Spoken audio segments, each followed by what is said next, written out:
Alors, ce qu'il faut que je fasse, c'est que je fasse apparaître ma binette dans un coin. Est-ce que vous me voyez là? C'est formidable, parce que moi je me vois, vous ne me voyez pas. C'est évidemment très important que je me vois moi-même, parce que c'est quand même le but de m'enregistrer pour que vous ne me voyez pas. Bon, alors il y a quelque chose qui m'échappe. Écoute, on va continuer comme ça et puis on verra ce que ça donne sur le film. Donc la question qui se posait, c'était de comprendre, mais qu'est-ce qui se passe? Qu'est-ce qu'il y a de si spécial au Liechtenstein et au Luxembourg? Et on avait évoqué rapidement les perspectives de gestion de fortune, n'est-ce pas, qu'offrait en particulier le Liechtenstein et en particulier aux Allemands, dans la mesure où, avec la fin du paradis fiscal suisse, enfin c'est pas complètement la fin, mais enfin une partie des services de blanchiment d'argent, d'optimisation fiscale que la Suisse offrait, ont été désactivés par le fait que les Américains se sont quand même intéressés de près à la Suisse, et à partir du moment où les Américains avaient obtenu des banques suisses qu'elles communiquent à leurs administrations fiscales la liste des détenteurs de comptes de nationalité américaine, eh bien, il n'était plus tellement possible que les Européens restent derrière, donc les Européens ont demandé la même chose, et du coup la Suisse n'est plus l'endroit idéal pour cacher son argent. C'était assez drôle parce que, petite parenthèse, mais à l'époque j'avais un étudiant qui travaillait en Suisse, à Genève pour être précis, et comme vous le savez, Genève c'est un endroit où il y a beaucoup de banques privées. Enfin, lui, il était dans le négoce de matières premières, donc c'était autre chose, mais il était revenu présenter son activité aux étudiants du master BFA, et à ceux qui lui avaient demandé, et la banque privée, il disait, oh, vous savez, la banque privée, c'était il y a 5-6 ans, je pense. La banque privée, c'est plus ce que c'était. Maintenant, pour la banque privée, il vaut mieux aller tout simplement à Londres, dont vous savez que c'est quand même le premier paradis fiscal d'Europe, ou éventuellement à Luxembourg ou au Liechtenstein, mais donc c'est plus en Suisse que ça se passe. Voilà. En revanche, il continue de se passer des choses au Luxembourg, mais au Luxembourg c'est un peu différent parce que ce qu'on a au Luxembourg, c'est pas tant les Allemands qui viennent avec des valises d'argent liquide mettre de l'argent dans des assurances vie, de sorte que ça leur permette ensuite de passer de l'argent à leurs héritiers sans payer de droits de succession, et au passage que ça leur apporte quelques menus intérêts, évidemment non déclarés fiscalement, il faut dire les choses comme elles sont. Ben ça, c'est pas l'activité de l'assurance européenne, n'est-ce pas, puisque le Liechtenstein n'est pas de l'Union européenne. C'est un paradis fiscal opportuniste, qui utilise le fait qu'étant à côté de l'Union européenne et offrant une fiscalité plus avantageuse, il fait de l'assurance vie le réceptacle de ses actes coupables, n'est-ce pas? Quant au Luxembourg, c'est un peu différent parce qu'en fait, une grande partie de l'activité de l'assurance du Luxembourg, c'est pas la défiscalisation des contribuables allemands, ce sont les captives. Et puis un peu la réassurance aussi. Mais il y a de la réassurance en dehors du Luxembourg aussi, bien sûr, puisque comme vous le savez, les grands réassureurs, c'est l'allemand Munich Re, et puis Hannover Re aussi, et puis le Suisse Zurich Re, Suisse Re, excusez-moi, et donc de fait, il y a l'activité de réassurance en Allemagne et en Suisse. Il y a aussi l'activité de réassurance au Luxembourg. Mais surtout cette chose étrange que vous ne connaissez pas encore, qui s'appelle les captives. Qu'est-ce que c'est qu'une captive d'assurance? Une captive d'assurance, en fait, comme son nom l'indique à moitié, captif, ça veut dire attraper, d'accord? Un captif, c'était même on l'avait substantivé pour désigner un prisonnier. On ne parle pas d'un prisonnier au XVIIe siècle, on parle d'un captif, d'accord? Parce que ça vient de capio en latin, qui veut dire attraper, et dont le supin ou quelque chose comme ça doit être captivum, d'accord? Bon, donc le captivum, c'est participe passé passif, c'est celui qui a été attrapé, donc c'est le prisonnier. Comment est-ce qu'on fait prisonnier une compagnie d'assurance? Comment est-ce qu'on fait prisonnière une compagnie d'assurance? Quand on n'est pas soi-même une compagnie d'assurance et qu'on a une filiale qui est une compagnie d'assurance dont on se réserve l'usage, on appelle ça une captive, dans la mesure où elle est non pas un client captif, mais dans la mesure où elle est au contraire un fournisseur captif, c'est-à-dire qu'elle n'a pas d'autre client que sa maison mère. Alors pourquoi faire? On imagine que ça c'est la version totalement vertueuse et optimisatrice de la captive. On imagine qu'une société mère dans un État a 49 filiales dans 49 pays. Pourquoi 49? Parce que c'est le carré de 7, donc ça permet de faire des calculs facilement. Et en fait, ces 49 filiales ont chacune le même risque ou la même probabilité P de perdre un montant D. D'accord? Donc on est toujours dans le contexte qu'on avait vu au départ, le contrat d'assurance de base, la probabilité de P de perdre D. Bon, donc qu'est-ce qui se passe? Donc il se passe que la prime que proposent les assureurs, elle est représentative du risque pur, de la prime pure, c'est-à-dire la probabilité fois le montant du sinistre, ça c'est l'espérance mathématique de sinistre. D'accord? Vous avez une probabilité P d'avoir un montant D, donc en moyenne, le montant de dégâts que vous avez, c'est P fois D. Donc c'est l'assurance, pardon, c'est l'espérance mathématique de votre sinistre, c'est aussi ce qu'on va appeler la prime pure. C'est pour ça que c'est entouré en rouge et écrit en rouge. En fait, l'assureur, il ne va pas vous faire payer la prime pure, parce que sinon il ne gagne pas d'argent, il va perdre même. Pourquoi est-ce qu'il ne gagne pas d'argent? Parce qu'il faut évidemment qu'il ait des gens qui s'occupent de l'administration de tout ça, et puis en plus, si tout va bien, il y a des réglementations qui font qu'il doit garder du capital pour motif de solvabilité, qu'il doit communiquer des rapports aux autorités, etc. Donc tout ça a des coûts. Ce qui fait que, en fait, ces coûts, ils sont assurés par une proportion lambda du montant de la prime, s'ils sont répartis de manière homogène, en bonne comptabilité analytique sur toute l'activité. Et donc, au lieu de payer la prime pure, qui est l'espérance mathématique du sinistre, qui est la probabilité fois le montant du sinistre, bon là, c'est un cas extrêmement simple. Enfin, on peut toujours calculer une espérance mathématique, même quand on a une distribution de probabilité continue, d'accord? Et on devait vous souvenir qu'on a fait ça l'an dernier au niveau statistique. Donc, au lieu de vous faire payer ça, on vous fait payer ça, plus une proportion lambda qui est censée couvrir les coûts d'administration, de publicité, de gestion des coûts, de gestion des sinistres, de réglementation, etc. Bon, et ça, on appelle ça la prime chargée, donc lambda, ça s'appelle le taux de chargement. Le sujet, en fait, c'est que l'assureur auprès duquel, enfin plutôt les assureurs locaux auprès desquels vous allez assurer vos 49 filiales dans les 49 pays, ils vont tous avoir des lambdas différents, puis ils vont peut-être pas être capables de calculer les mêmes P pour vos filiales. Bref, ils vont vous proposer des tarifs d'assurance qui sont variables, mais où de toute façon, ils vous font payer du lambda, parce que aussi dans leur lambda, par exemple, il y a la rémunération de leurs actionnaires. Après tout, vous préféreriez peut-être rémunérer vos actionnaires plutôt que rémunérer leurs actionnaires. Du coup, ça a peut-être du sens, plutôt que de payer à un assureur, de mutualiser les risques entre vos 49 filiales, et via une société d'assurance qui appartient à la holding aussi, et qui n'assure que les sociétés du groupe, d'où le fait qu'elle est une captive, de proposer des contrats d'assurance à vos filiales. Donc comment ça se passe? On va voir ce que ça coûte.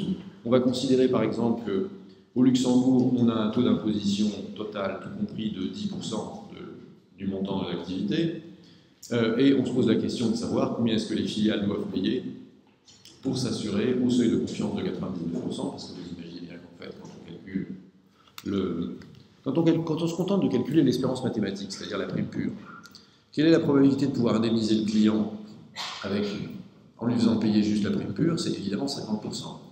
Puisqu'en gros, alors c'est 50% dans le contexte où, où on peut répéter le jeu, c'est-à-dire où on a suffisamment de clients pour que notre binomial, je dis c'est une binomiale, puisqu'en fait pour chacun des clients assurés, on a un tirage pour savoir s'ils ont un sinistre.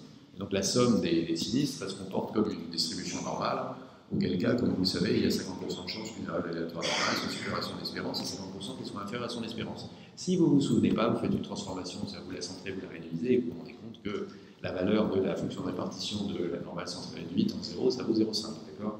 Bon, tout ça c'est des très bons souvenirs de l'an dernier, qui viennent simplement à nous dire que quand on s'assure, c'est pas pour avoir une chance sur deux d'être remboursé, moi je pense que c'est pas comme ça que vous pensez l'assurance, c'est pour avoir une chance très élevée. Là, par commodité, on va dire 99%, parce qu'on se souvient que les intervalles de confiance sont à 99%, donc bon, bref. Alors, donc qu'est-ce qu'on fait? On se dit, on suppose que les filiales sont indépendantes, ou plutôt que les risques supportés par les filiales sont indépendantes, parce que cette assurance des filiales, c'est quoi? C'est qu'il y ait une inondation, une perte d'activité, un cyclone, des attentats terroristes, le sais-je. Donc, si les filiales sont réparties dans des pays différents, on se dit qu'il ne va pas y avoir une vague d'attentats qui va frapper les 49 pays à la fois. Bon, et idem, il n'y aura pas la même année à la fois une vague d'attentats, plus une vague de tremblements de terre, plus une vague d'éruption volcanique, plus une vague d'arrivée de martiens, plus une vague de bref, d'accord? Donc on considère que les risques sont raisonnablement indépendants, et puisque on a des variables aléatoires indépendantes et de même loi, d'accord? Parce que je vous rappelle que la loi de variables aléatoires qu'on considère, c'est probabilité P d'avoir un sinistre D, probabilité 1 moins P d'avoir un sinistre 0, tout ça ressemble fort à une somme de variables de Bernoulli, multiplié par D si vous voulez pour le montant du sinistre. Donc vous additionnez des variables de Bernoulli qui sont indépendantes. Oh merveille, le théorème central limite fonctionne. Et donc quoi? Et donc en fait, quand vous prenez la variable valeur totale du sinistre et que vous lui retirez son espérance et que vous divisez par son écart type, oh merveille, vous avez une variable normale centrée réduite. Et donc comment vous faites pour trouver la prime qui vous donne à 99% de confiance qui vous donne 99% de confiance, de pouvoir indemniser vos filiales? Eh bien, vous cherchez le quantile 0,99 de la loi normale centrée réduite. Ce qui vous dit que finalement, la prime qui vous permet de couvrir les sinistres de vos filiales, c'est quoi? C'est l'espérance mathématique de sinistre plus 2,33 fois l'écart type du nombre de sinistres total, enfin, l'écart type de la valeur des sinistres total. Bon, ici, l'espérance de sinistre, c'est qu'on a 49 filiales qui ont chacune une probabilité P d'avoir un sinistre D. Donc, l'espérance, c'est 49 D. La variance, comme vous vous souvenez, la variance d'une loi binomiale, c'est quoi? C'est NPQ, d'accord? Enfin, moins NP, 1 moins P. Donc, c'est le nombre de tirages fois la probabilité du sinistre, fois 1 moins la probabilité du sinistre. Mais ça, c'est la variance du nombre de sinistres. Si après, on veut la variance de la valeur de l'ensemble des sinistres, il faut multiplier par D au carré, d'accord? Puisqu'en fait, vous multipliez le nombre de sinistres par les dégâts de chaque sinistre. Et comme vous le savez, la variance de A fois une variable aléatoire, c'est A au carré fois la variance, parce que la variance est un opérateur quadratique. Bon, révision intense du cours de stats. Bon, au total, quand vous prenez l'écart type de ce truc-là, qu'est-ce que c'est? La racine carrée de 49, c'est 7, c'est pour ça qu'on a pris 49 filiales. La racine carrée de P1-P, c'est racine carrée de P1-P. C'est facile, hein, l'assurance. Et la racine carrée de D au carré, c'est D. Du coup, votre prime d'assurance, c'est quoi? Eh bien, c'est tout simplement ce qu'on disait, c'est-à-dire là, en fait, la prime pure est entre parenthèses, d'accord? Donc c'est l'espérance plus 2,33 écart type fois plus 2,33 fois l'écart type, d'accord? Et puis on peut multiplier par un taux de chargement si on veut, et là ce qu'on voit c'est que le taux de chargement qu'on a pris, c'est 1,1, pour dire que les entreprises luxembourgeoises nous font payer 1,1 d'impôt, d'accord? Alors le sujet c'est tout simplement de comparer cette prime qu'on vient de calculer avec les primes que font payer les assureurs, les autres assureurs qui sont en concurrence, d'accord, et qui eux font payer non pas 1,1. Pourquoi 1,1? Parce qu'on a dit, en fait, on a calculé la prime pure, qui est donc pour chaque, qu'est-ce que je raconte?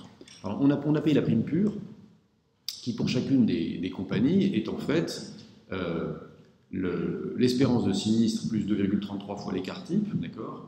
Et puis, ça c'est la prime pour chacune des compagnies, il faut évidemment la payer 49 fois et rajouter là-dessus les 10% d'impôts qu'on va payer au Luxembourg. Donc ça c'est le terme de gauche, oui d'accord, où j'ai bien mis, non ce que j'ai pas mis c'est que j'ai mis 49 fois la prime pure et pas 49 fois, ah non oui, pardon, oui j'ai mis 49, non pardon, j'ai bien mis effectivement l'espérance plus 2,33 fois l'écart type, donc c'est bon, c'est la prime qu'on doit payer pour assurer l'ensemble des filiales du groupe en un bloc, d'accord? Ça c'est la prime pure, et puis ce qui est dans la parenthèse du membre de gauche, et puis le 1,1, c'est que comme on paye des impôts au Luxembourg, il faut payer un peu plus que ça justement pour pouvoir payer les impôts au Luxembourg. Donc ça c'est ce qu'on paye si on fait une captive au Luxembourg qui va assurer toutes les sociétés du groupe. Et le terme de droite, dont on voit qu'on se demande s'il est plus grand ou plus petit que ce qu'on paye via la captive, c'est en fait 49 primes d'assurance payées à 49 compagnies, ou au moins une prime d'assurance payée à une seule compagnie pour les 49 autres. En général, c'est 49 primes d'assurance parce que ce qui se passe, c'est qu'en général, les États n'aiment pas que vous alliez prendre des assurances en dehors de chez eux, en particulier chez des compagnies qui ne peuvent pas superviser. Bon, donc on va considérer qu'on a 49 fois une prime de base qui est plus lambda P fois D. Bon, et donc il s'agit de comparer ce qu'on paye en fabriquant une captive au Luxembourg qui va réassurer les 49 sociétés du groupe avec ce qu'on obtiendrait en payant 49 primes auprès de 49 compagnies. Et donc, en gros, ce qu'on cherche à savoir, c'est quel est le lambda, quel est le taux de chargement pratiqué par les entreprises concurrentielles, qui est tel qu'on va soit aller vers la captive, soit aller vers les entreprises concurrentielles. D'accord, on cherche le lambda limite qui fasse qu'on passe du terme de gauche supérieur au terme de droite, ou du terme de droite supérieur au terme de gauche sur le tableau. Bon, et donc, cette comparaison n'est pas très compliquée, parce qu'il suffit en fait donc, de trouver le lambda limite. Et ce qu'on voit, c'est que si lambda est supérieur à 3 à moins P sur P en racine, on a intérêt à créer une captive pour assurer les entités du groupe. À partir d'un certain taux de chargement, on a intérêt à créer une captive. Dans les faits, on a pratiquement toujours intérêt à créer une captive, parce que ce qu'on a prévu là comme prime d'assurance interne au groupe, on fait pas payer le capital, on fait juste payer la prime minimale pour assurer à 99% de confiance, plus les impôts luxembourgeois qui sont très faibles.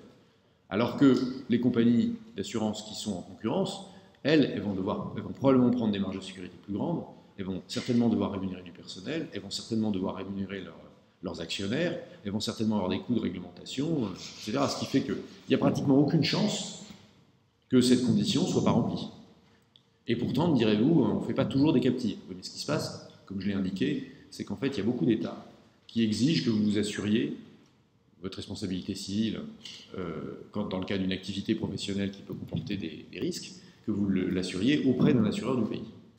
Au motif que l'assureur du pays est correctement supervisé, et en fait, c'est une mesure protectionniste. De fait, ça fait de l'activité pour les assureurs du pays.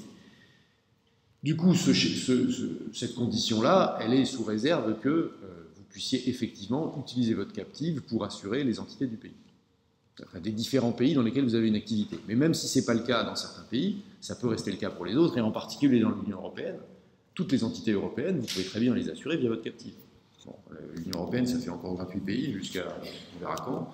Et donc, du coup, non plus les pays qui ont des accords avec l'Union européenne qui font que vous pouvez utiliser des captives européennes pour assurer là-bas. Bref, tout ça fait que, même si dans le monde réel, les choses peuvent être un peu plus compliquées que le dit notre petit problème, on voit quand même la logique qui fait que, en gros, si vous utilisez une entreprise d'assurance maison qui va pas avoir, pour aller vite, qui ne va pas avoir à faire de la pub et ne va pas avoir à rémunérer les actionnaires des autres, bah de fait, ça va être moins cher que si vous employez une entreprise d'assurance qui est sur un marché concurrentiel, etc. Bon, après, il faut qu'elle soit disciplinée par la concurrence, mais justement, l'idée, c'est que s'il y a moins cher sur le marché, on ne prendra pas la captive. Bon, bref, on gagne avec la captive, et puis en plus, ce qui se passe dans le cas de la captive, c'est qu'on voit que au lieu de payer 49 primes d'assurance à 49 compagnies différentes, on mutualise les risques internes au groupe. Et l'intérêt de mutualiser les risques internes au groupe, c'est bien sûr que ça fait varier la variance de l'ensemble. Ça fait diminuer la variance de l'ensemble. Parce que si vous prenez 49 primes d'assurance, vous faites comme si... en fait, vous n'avez aucun effet de mutualisation entre vos risques. Alors que si vous faites un paquet, vous avez un effet de mutualisation qui fait que la variance de l'ensemble, c'est moins que la somme des variances. Voilà, du moins si les risques ne sont pas corrélés. Bon, bref, alors, donc ça, c'est la version vertueuse de la captive qui consiste à dire, en fait, on va faire de l'optimisation des dépenses d'assurance au sein d'un groupe. D'accord. En fait, les choses peuvent être un peu plus compliquées pour tout un tas de raisons. D'accord. Pourquoi est-ce qu'elles vont être un peu plus compliquées alors que ça d'une part, parce que alors, il peut y avoir encore des effets intéressants de la captive, qui sont par exemple qu'un assureur national, on suppose que vous voulez faire de l'activité en Sildavie, par exemple, pour ne nommer personne et pour parler de Tintin. En Sildavie, l'État vous oblige à prendre un assureur Sildave pour assurer à la fois votre responsabilité civile et vos dommages, les dommages à votre activité, à votre entreprise. Le problème, c'est que l'assureur national de Sildavie, il est contraint par la dépendance des risques climatiques à l'intérieur du pays. Qu'est-ce que je veux dire par là? Je veux dire par là que si la Sildavie, ce n'est pas un très grand pays, à chaque fois qu'il va y avoir une tempête, ça va toucher toute la Sildavie. Et donc, il ne sera pas possible de mutualiser, surtout, il ne sera pas possible de faire jouer le théorème central limite entre les différents assurés en Sildavie. Donc, de fait, puisque tous les assurés de Sildavie seront touchés à chaque fois qu'il y aura une tempête, l'assureur Sildave, il n'est pas efficace, parce qu'il ne peut pas, de fait, faire jouer l'indépendance statistique, donc il va être obligé de repasser une partie de ces risques à quelqu'un qui peut les mutualiser et les rendre indépendants, typiquement un réassureur. Alors que vous, normalement, votre captive, si vous êtes actif dans 49 pays, ça doit marcher.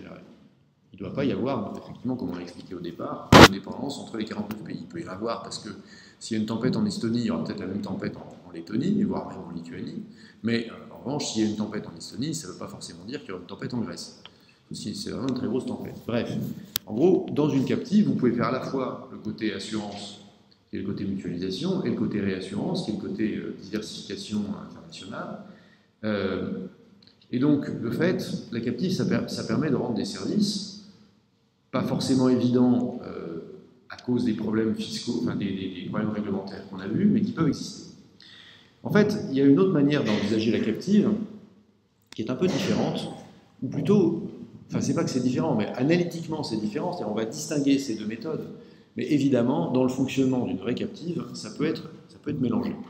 Deuxième exemple, évidemment beaucoup moins vertueux, il est au lieu de chercher l'optimisation des primes d'assurance, en profitant du fait que la captive peut opérer la mutualisation et la diversification des risques, Bien, on considère le cas d'une entreprise qui en France paierait un impôt sur les sociétés de 33,33%, et que, en fait, cette entreprise, qui doit payer 33,33% d'IS, elle a fait 100 millions d'euros de bénéfices l'année considérée. Donc, si elle reste avec ce bénéfice de 200 millions, elle va payer 33,33 millions d'impôts. Ce qu'elle pourrait faire, c'est avoir une filiale d'assurance au Luxembourg qui lui propose une assurance miraculeuse, et en plus d'être miraculeuse, cette assurance coûterait en fait pile 100 millions d'euros. Ça permettrait d'avoir un résultat de zéro et donc de ne pas payer d'impôt sur les sociétés. D'accord ? Question, quand est-ce qu'on reverse le... D'abord, on n'est pas obligé de reverser, parce que la captive, ce qui peut se faire, c'est que la captive, elle peut payer son impôt sur les sociétés au Luxembourg. Ou figurez-vous que l'impôt sur les sociétés, il est moins élevé qu'en France. C'est quand même un drôle de hasard, ça. Qu'on fasse des captives au Luxembourg et pas en Russie ou en Chine. Donc, de fait, on peut utiliser la captive pour payer moins d'impôts. Alors, ensuite, il se trouve que la captive peut verser des indemnités d'assurance pour des contrats qui n'en sont pas, parce qu'en fait, il n'y a pas de contrat d'assurance avec la captive en question. La captive est juste un véhicule qui permet de sortir du profit et d'éviter de payer les impôts l'année où on a du bénéfice, et puis qui permet de les rétrocéder, ou soit de les rétrocéder à la maison mère quand il y a de la perte, par exemple. On dirait que ça ne sert à rien, puisque, de fait, déjà, vous pouvez utiliser vos années de perte pour compenser les années de profit et payer moins d'impôts sur les sociétés.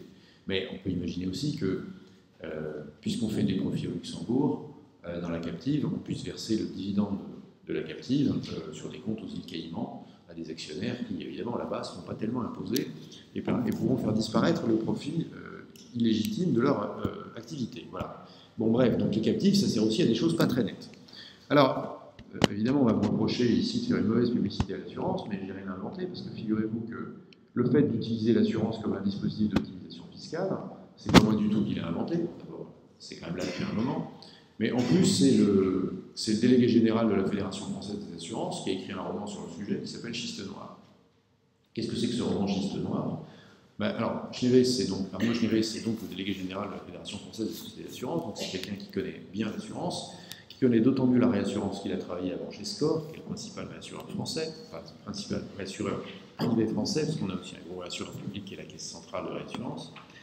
Mais, et donc, bien sûr, c'est pas chez SCOR qu'il a pratiqué ces choses affreuses, mais il a découvert en travaillant chez SCOR qu'il y avait chez les réassureurs en particulier des gens qui n'étaient pas très fréquentables, puisque l'histoire de Schiste Noir, c'est quoi ? C'est une société qui, comme le titre l'indique, investit dans le développement de techniques d'exploration des schistes, en gros des roches-mères dans lesquelles il y a des hydrocarbures. Comme c'est des techniques qui comportent à la fois des incertitudes ingénieriales ou économiques, si vous voulez, parce qu'en gros, les procédés d'extraction ne sont pas encore au point, et des incertitudes juridiques, parce que dans les pays, il y a quand même des enjeux politiques assez compliqués, de savoir si oui ou non on autorise l'exploitation des hydrocarbures de roche-mère, à la fois parce qu'il y a quand même des soucis environnementaux, et puis parce qu'il y a des gens qui pensent qu'ils vont se faire du pognon, donc ils ne sont pas forcément coopératifs, mais ils peuvent l'être si on les associe. Donc tout ça fait que l'arrière-plan n'est pas très clean. Et donc les sociétés d'exploitation des schistes ne sont pas des sociétés qui ont des profits très réguliers. Et donc une astuce, quand on a des profits pas très réguliers et des actionnaires, ça consiste à, par exemple, payer une petite prime à une compagnie d'assurance aux Bermudes, une compagnie d'assurance ou de réassurance aux Bermudes, pour se faire rétrocéder des indemnités importantes l'année 0, et puis en fait, l'année 1, vous remboursez les indemnités que vous êtes fait payer avec un taux d'intérêt de 30%. Donc ça a tout l'air d'être un emprunt, mais plutôt que de dire que vous avez emprunté de l'argent à une boîte véreuse des Bermudes pour remonter votre profit l'année 0, c'est quand même beaucoup plus simple de faire apparaître ça comme plus recommandable de faire apparaître ça comme un contrat d'assurance ou un traité de réassurance, en disant que vous avez eu des sinistres et que du coup vous avez bénéficié d'un versement sur le contrat d'assurance génial que vous aviez trouvé aux Bermudes, n'est-ce pas ? Donc là on est en train de s'enfoncer dans un truc qui est quand même assez trouble, qui est que quand on y pense bien, l'assurance, on a dit, ce sont des contrats qui permettent d'abonder les états de la nature dans lesquels on a un niveau de richesse qui est plus faible à partir de prélèvements dans les états de la nature où on avait un niveau de richesse plus élevé, vous comprenez bien que ça peut se faire de manière parfaitement licite, dans le but effectivement de se prémunir contre des risques. Ça peut aussi se faire de manière complètement illicite pour échapper aux impôts ou bien pour déguiser les résultats d'activité d'une entreprise. Ce qui fait qu'il y a une part claire de l'assurance, il y a une part obscure. Évidemment, cette part obscure est illégale, mais et évidemment, ça ne va pas être l'objet du coup. Enfin, il faut savoir que ça existe. Et donc, il faut entendre aussi qu'une partie non négligeable et de l'activité des compagnies et de l'activité des superviseurs, des contrôleurs, ça consiste à traquer les malhonnêtes qui utilisent les possibilités offertes par l'assurance pour faire des opérations malhonnêtes, parce que ça permet de dissimuler, de faire partir des revenus, ou bien de dissimuler les pertes. Fin de la parenthèse, et je ne dis évidemment pas que c'est ce qu'on fait au Luxembourg ou au Liechtenstein, je dis au Liechtenstein blanchit très clairement le pognon des Allemands. Au Luxembourg, on fait des captives parce que ça permet effectivement d'une part l'optimisation des opérations d'assurance en consolidant les risques au sein des groupes, mais aussi il n'est pas absolument exclu de penser que ces activités peuvent servir à habiller les comptes de résultats des entreprises par des transferts qu'il est difficile de suivre entre des entreprises d'assurance installées à la fois à l'intérieur et à l'extérieur de l'Union européenne.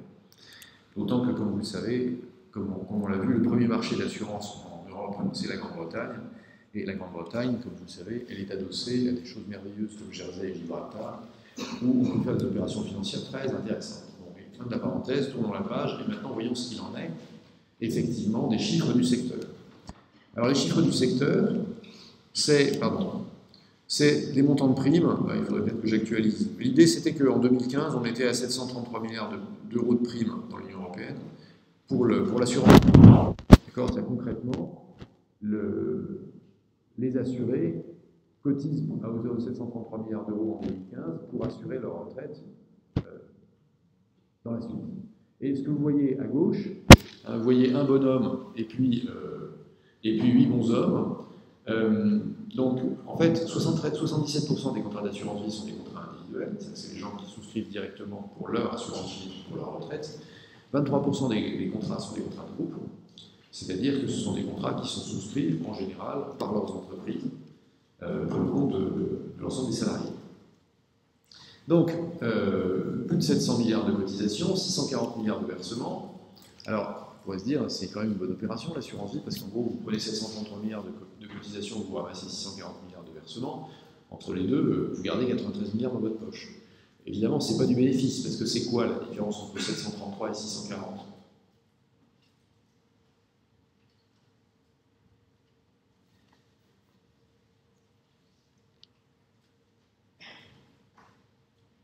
Remarquez que je ne vous ai pas donné la parole quand il va faire des choses malhonnêtes, parce que je pense que vous êtes parfaitement honnête et exemplaire. En revanche, là, ce n'est pas une question d'honnêteté ou de malhonnêteté, c'est juste une question de comprendre comment fonctionne cette activité. Vous vous souvenez, l'assurance vie, c'est vous touchez des versements réguliers, qui sont en général un tantième du salaire des assurés, et en échange de quoi, à partir d'un certain âge, vous leur versez en général une rente viagère. Donc pourquoi est-ce qu'on engrange plus qu'on ne décaisse ? Parce que si on était dans un monde stationnaire, d'accord, où il y avait le nombre d'assurés ne changeait pas, le PIB par tête ne changeait pas, en gros, on devrait avoir un équilibre entre les cotisations et puis les indemnités, les rentes viagères qu'on verse. Il y aurait peut-être des frais de gestion, mais les deux quantités seraient tout à fait comparables. Mais là, on n'est pas dans un monde stationnaire, on est dans un monde où la population augmente, où il y a de la croissance économique, et où, concrètement, il y a de plus en plus de gens qui ont des assurances vie. Que non seulement il y a une croissance de la population, une croissance de la population active, mais vraisemblablement une croissance de la population assurée.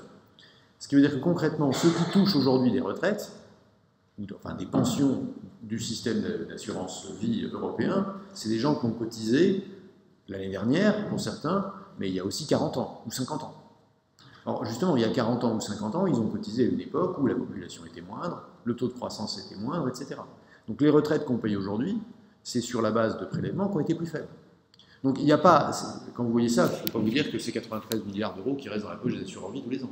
C'est 93 milliards d'euros qui, pour l'essentiel, vont être mis à l'actif, d'une part, des compagnies d'assurance, mais vont aussi être écrits au passif comme des droits à retraite future pour ceux qui cotisent aujourd'hui. Et parce qu'il y a de la croissance de la population active et du PIB, mais de fait, les droits qui sont acquis sont tous les ans plus élevés.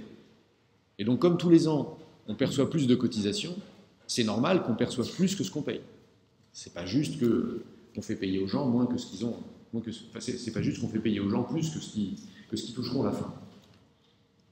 Sinon, ce serait médiocrement intéressant. Bon, donc, de fait, la croissance fait qu'on collecte plus de primes qu'on ne paye de bénéfices. On appelle ça des bénéfices, parce qu'en fait, c'est bénéfices. On paye pour l'essentiel de rente légère. Mais il y a aussi, on a vu, possiblement une sortie en capital. La densité d'assurance vie dans l'Union européenne, c'est 1 227 € par an, et le taux de pénétration, c'est 4,5% du PIB, ce qui n'est pas absolument considérable. Ça veut dire évidemment qu'il y a une marge de progression considérable. Ça, ce sera pour l'avenir. D'accord? Donc, oui, je réaffirme ici que la croissance de la population et du PIB, ça fait que les prix collectés sont supérieurs aux prestations, sans qu'il y ait une alors, ce qu'il faut se souvenir, c'est que, il faut se souvenir des ordres de grandeur, c'est-à-dire qu'en fait, avec 4,49% de votre pénétration, enfin, on va dire avec 4,5% de votre pénétration, ce qui signifie que les prix d'assurance vie, c'est 4,5% du PIB de l'Union européenne. En fait, le secteur l'assurance vie, c'est 60% du volume total de primes. D'accord? Parce que si on regarde les deux autres secteurs, on a la vie, et puis on a la santé. On a non-life, c'est-à-dire essentiellement les assurances de biens et de responsabilité. Donc l'assurance santé, c'est beaucoup moins, le taux de pénétration, c'est moins de 1%. Donc puisque c'est moins de 1%, de toute façon, vous faites une règle de 3 pour avoir la densité et les primes. Là, on voit que, alors là encore, on voit que l'écart entre les claims, entre les dommages qui ont été payés et les primes n'est pas absolument négligeable, puisque c'est de l'ordre d'une vingtaine de pourcents. Tout à l'heure, c'était moins que ça. Tout à l'heure, c'était 14%, maintenant c'est 9%. Mais là aussi, dans l'assurance santé, de la même manière, dans l'assurance santé, il y a l'idée quand même que les contrats de santé sont des contrats pluriannuels. Le problème des contrats pluriannuels, c'est que les gens vieillissent et qu'en général, ils sont plus malades quand ils sont plus vieux. Donc ça coûte plus cher. Donc c'est pas absolument anormal de leur faire payer plus que ce qu'on leur rembourse dans l'attente de devoir payer plus que ce qu'ils ont effectivement cotisé, ou qu'ils ont touché les années précédentes, tout simplement parce qu'ils vieillissent. Et enfin, le secteur des assurances de vie et de responsabilité, donc la non-life, ce qu'on voit encore, c'est que là, on a encore des primes très élevées avec des indemnisations qui sont encore très faibles en apparence. Ça, c'est quand même un secteur où il faut faire relativement attention parce que, c'est-à-dire que certes, on peut avoir des montants payés qui sont assez faibles, mais comme là-dedans, par exemple, il y a les assurances tempêtes, l'année où il y a moins de catastrophes naturelles, c'est sûr qu'on va payer moins de sinistres, hein, on va moins indemniser, et ça ne veut pas dire qu'il ne faut pas faire payer plus, parce que là aussi, il faut constituer des réserves pluriannuelles pour pouvoir assurer quand il y a des problèmes. C'est le cas non seulement avec les risques naturels, mais aussi avec ce qu'on va appeler les branches longues, c'est-à-dire les risques qui courent sur très longtemps. Qu'est-ce que vous connaissez comme branche longue? Que, si on prend l'auto par exemple, c'est bon, l'auto c'est pas une branche très longue. Concrètement, vous faites assurer votre responsabilité civile. Dans 99% des cas, les dépenses que l'assureur doit faire, juste 99% des cas, mais c'est pas 99% des dépenses. Et dans 99% des cas, les dépenses que l'assureur va devoir faire sont contenues dans l'année, parce que vous avez embouti votre voisin vous a embouti, et il s'agit juste d'indemniser la voiture.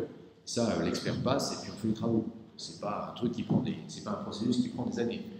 Évidemment, si vous écrasez, si vous poussez la poussette d'un enfant en bas âge qui se trouve handicapé, ça va durer toute sa vie, le pauvre. Là, ça risque de prendre un certain temps. Mais le sinistre auto, c'est pas un sinistre qui par destination, c'est un sinistre au très long cours. En revanche, il y a des sinistres qui peuvent durer un peu plus longtemps. La responsabilité civile des entreprises qui font des saletés en matière d'environnement, ça peut durer longtemps. Mais il y en a une qui est très connue et qui est par essence très longue, c'est l'assurance décennale des constructeurs. Vous savez. En France, depuis les années 70, pour éviter les malfaçons dans le bâtiment, on oblige les entreprises du bâtiment non seulement à assurer pendant 10 ans les conséquences non pas des grosses réparations et des constructions, Mais pour éviter en plus qu'elles disparaissent, qu'elles fassent faillite pour ne pas assurer la garantie, on les oblige à prendre une assurance. Donc il y a une assurance qu'on appelle la décennale construction, que toute entreprise qui fabrique des bâtiments est obligée de souscrire et qui couvre justement pendant 10 ans les locaux qui ont été construits par cette entreprise contre tout risque de malfaçon. Alors là, on voit que c'est des branches longues. Pourquoi? Parce que si la 9e année, au bout de 350 jours, vous vous rendez compte que en fait, le toit a été monté à l'envers et que c'est pour ça qu'il pleut chez vous depuis 10 ans, vous allez évidemment faire un recours contre le constructeur qui aura évidemment disparu. Donc vous allez prendre un conseil juridique au titre de votre assurance. Votre conseil juridique, il va rechercher l'assureur du constructeur. Une fois qu'il va avoir recherché l'assureur du constructeur, il va lui intenter une action contre lui. Il va falloir qu'il y ait une expertise. On va dire que ça fait 10 ans que ça dure, que vous auriez dû le faire avant. Donc ça va être évidemment un contentieux qui va durer extrêmement longtemps. Au bout du compte, votre assureur, votre assistance juridique va elle aussi se retourner va elle-même demander le paiement de ses propres frais au constructeur. Bref, tout ça fait qu'on est parti pour... Non seulement il y a eu 10 ans avant que l'action se déclenche, mais en plus c'est un dossier qui va mettre 5 ans ou 10 ans à être fermé. Donc là, typiquement, c'est de la branche très longue. Alors, du coup, quand vous avez potentiellement des sinistres dont le règlement va s'étaler sur 20 ans, là aussi c'est normal que vous ne fassiez pas payer un montant de prime qui va correspondre exactement à ce que vous reversez dans l'année, parce que si vous reversez dans l'année tout ce que vous avez perçu comme prime, vous n'allez pas pouvoir tenir pendant 20 ans. Voilà, donc il y a même dans les assurances de biens de responsabilité des types de sinistres dont le règlement est très long. C'est ce qui explique là aussi que on est des montants, ou bien des types de sinistres qui sont dans l'occurrence très irrégulières. C'est ce qui explique là aussi qu'on collecte plus de primes qu'on ne verse d'indemnités. Voilà. Et finalement, c'est dans l'assurance vie qu'il y a le ratio prime sur sinistre qui est apparemment le plus avantageux, tout simplement parce que la population ne progresse pas très rapidement. Mais dans un pays où la population progresse au rythme de 3% par an et le PIB au rythme de 15% par an, ce qui est pas fréquent, on va dire 10% comme la Chine, les primes d'assurance vie sont très nettement supérieures aux indemnités qui sont payées aux assureurs. Voilà. Bon, alors, on est content, on a une idée de l'ordre de grandeur de chacun des secteurs, on voit qu'en gros la vie c'est 60% des primes, que la santé c'est 10% des primes et le lien avec la responsabilité c'est le reste, c'est une trentaine de pourcents, un peu moins d'ailleurs. Voilà. Est-ce que on ne peut pas regarder autre chose? Si, c'est important de comprendre comment se ventile à l'intérieur du secteur non-life, enfin à l'intérieur des assurances de biens de responsabilité les différentes branches, d'une part. Puis c'est important aussi d'introduire la notion de ratio combiné. Alors les différentes branches, ce qu'on voit, c'est qu'on a un joli graphique camembert avec un parapluie. Le parapluie étant le symbole de l'assurance, puisque c'est ce qui nous protège naturellement. Et ce qu'on voit, c'est que en fait, la part du lion, c'est-à-dire pratiquement les 2/5 des primes, c'est motor insurance. Motor insurance, c'est l'assurance auto. La deuxième partie, c'est property insurance. Et property insurance, c'est l'assurance des locaux. C'est donc l'assurance habitation pour vous et moi, et puis l'assurance des locaux pour les entreprises. Et donc, quand on a déjà ces deux catégories, on est aux 2/3 de l'activité des assurances de biens et de responsabilité. Et puis après, effectivement, on a general liability. Donc ça, c'est la responsabilité civile générale. On a les assurances accidents qui sont en fait, alors c'est soit les assurances des conducteurs qui veulent assurer leur propre personne ou leurs biens, puisque souvenez-vous que la motor insurance c'est de l'assurance de responsabilité civile. Non, pardon, sauf que l'assurance accident de l'automobile, là elle est comptée dans le marché. Donc c'est toutes les autres assurances accidents. D'accord. Donc assurance des accidents domestiques, assurance quand vous allez faire du sport, assurance des entreprises qui assurent les accidents de travail, etc. Et puis, ce qui va rester, c'est Other, qui est je ne sais pas quoi, parce qu'en fait, c'est les assurances de spécialité. Et donc, ça fait des volumes. Alors, il reste que ça fait quand même 14,4% de 200 milliards de primes. Ce n'est pas totalement négligeable, 30 milliards d'euros de primes, d'accord? Mais ce que vous voyez à travers ça, quand même, c'est que ça confirme l'idée d'une extrême variété du secteur, parce qu'il va de soi, vous n'allez pas vendre de l'assurance auto comme vous allez vendre de l'assurance pour les satellites, ou de l'assurance santé collective à une entreprise. Donc tout ceci fait que parler de l'assurance en général c'est bien, mais que quand ensuite on veut aller comprendre comment ça fonctionne dans le détail, il faut souvent les regarder d'assez près. Bon, alors, le graphique qui apparaît, j'imagine à droite pour vous, c'est ce qu'on appelle le ratio combiné, et comme c'est indiqué en dessous, le ratio combiné c'est le montant des sinistres plus les frais sur les primes payées. Concrètement, donc c'est ce que débourse l'assureur par rapport aux primes qu'il a facturé. Et ce qu'on voit, c'est que si on prend Ce qu'on voit, c'est que le ratio combiné, là, dans les années dont on dispose, c'est entre 2005 et 2014, il varie entre un minimum absolu en 2013, qui est de 91%, et un maximum en 2009, qui est de 103%. Et alors, là où c'est intéressant, c'est qu'on a vu pourtant que dans les assurances de biens et de responsabilité, on payait, les assurés payaient 347 milliards d'euros de primes et touchaient 232 milliards d'indemnités. Ça, c'était pour l'année 2014. Donc, quand on regarde ça, on se dit, en fait, les assurés, ils ne touchent même pas les 2 tiers, ils ne récupèrent même pas les 2 tiers en indemnité de ce qu'ils ont payé en prime. Et quand on regarde le ratio combiné en 2014, on se rend compte qu'on est plus près de 97%. Pourquoi? Parce que il y a des frais légaux, il y a qu'en fait, les primes qui sont là sont des primes brutes, et donc il y a des frais de courtage qu'il faut déduire, parce qu'il y a des traités de réassurance pour réassurer une partie des risques. Donc si vous voulez, en fait, ces primes brutes, elles ne vont pas entièrement aux assureurs, et les assureurs ont des frais, si bien qu'au total, en fait, ce qui est payé aux assurés, c'est une proportion beaucoup plus importante que ce qui apparaît là. Ce qui signifie probablement que, j'ai évoqué les branches longues, mais ce qui est certainement le plus important dans la différence entre les primes brutes qui sont facturées par le secteur, donc la ligne du haut, et puis les indemnités qui sont payées aux assurés, donc la ligne du bas, c'est pas tant le rôle des branches longues que, en fait, la marge payée aux intermédiaires, et donc la question de la distribution. Alors, avant de parler de question de distribution, on va juste regarder quand même les firmes elles-mêmes, d'accord? C'est que les porteurs de risques, donc les compagnies d'assurance à proprement parler, dans l'Union européenne, elles sont environ 3600 compagnies, et elles emploient environ 1 million de personnes, ce qui représente quand même pas mal de monde. Mais en fait, le secteur de l'assurance, c'est pas seulement des compagnies d'assurance et de réassurance, c'est aussi des distributeurs qui, comme on l'a vu dans le cas des assurances de biens de responsabilité, peuvent prendre des marges pas absolument inconséquentes. Et en fait, la manière dont la distribution est assurée dans le secteur est très différente d'un pays à l'autre. C'est d'ailleurs ce qui fait en grande partie que la réalité est différente des simples modèles. Donc si on regarde la répartition de la distribution selon les pays, ça c'est en fait la répartition générale, et puis on a une répartition en vie, et puis on a une répartition en non-vie. D'accord? Non, pardon, on a une répartition en vie et une répartition en non-vie. Alors, pourquoi c'est intéressant de voir ça? Parce que ça permet de comprendre les spécificités des pays. Donc si on va ici de gauche à droite, là on est donc dans comment dire, la manière dont les contrats sont distribués, les contrats en vie sont distribués.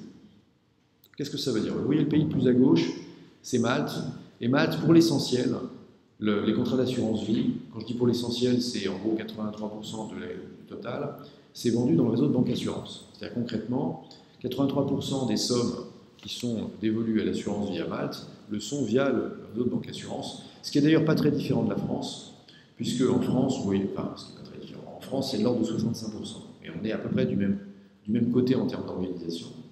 C'est-à-dire qu'en gros, en France comme à Malte, mais c'est aussi le cas au Portugal, en Italie, en Turquie, et aussi en Espagne d'ailleurs, la grande majorité des sommes collectées par l'assurance vie le sont via le fait. Alors pourquoi c'est le cas en France? Parce qu'en France, en général, le compte d'assurance, le dispositif d'assurance vie, il est logé auprès du compte en banque. Donc vous avez votre assurance vie chez votre banquier. Pourquoi vous avez votre assurance vie chez votre banquier? Parce que comme ça, c'est plus simple, puisque le prélèvement automatique qui abonde votre compte d'assurance vie depuis votre compte courant, il est gratuit. Et puis, si vous avez besoin de liquide pour diverses raisons, vous pouvez faire un rachat partiel de votre contrat d'assurance vie. C'est pas sans frais, mais vous dites qu'en étant chez le même opérateur, vous aurez moins de frais que si vous êtes chez 2 opérateurs différents. Voilà, en France, on voit qu'il n'y a pas que la banque assurance, puisque, par exemple, en bleu-vert, on a aussi la souscription directe, et puis en orange, relativement foncé, on a des courtiers. Alors, qu'est-ce que c'est la souscription directe? La souscription directe, ça veut dire que vous faites votre assurance vie avec AXA, par exemple. Ça existe. Et comment vous faites votre assurance vie avec AXA? Alors, je dis AXA, je n'ai pas été regardé de près, mais de fait, vous pouvez très bien souscrire par Internet, ou bien aller au guichet de l'assurance vie. En revanche, faites attention parce que AXA, pour l'essentiel, c'est distribué par des agents, et les agents, c'est encore autre chose. C'est encore une autre couleur. Qu'est-ce que c'est la couleur des agents? C'est le orange moins foncé.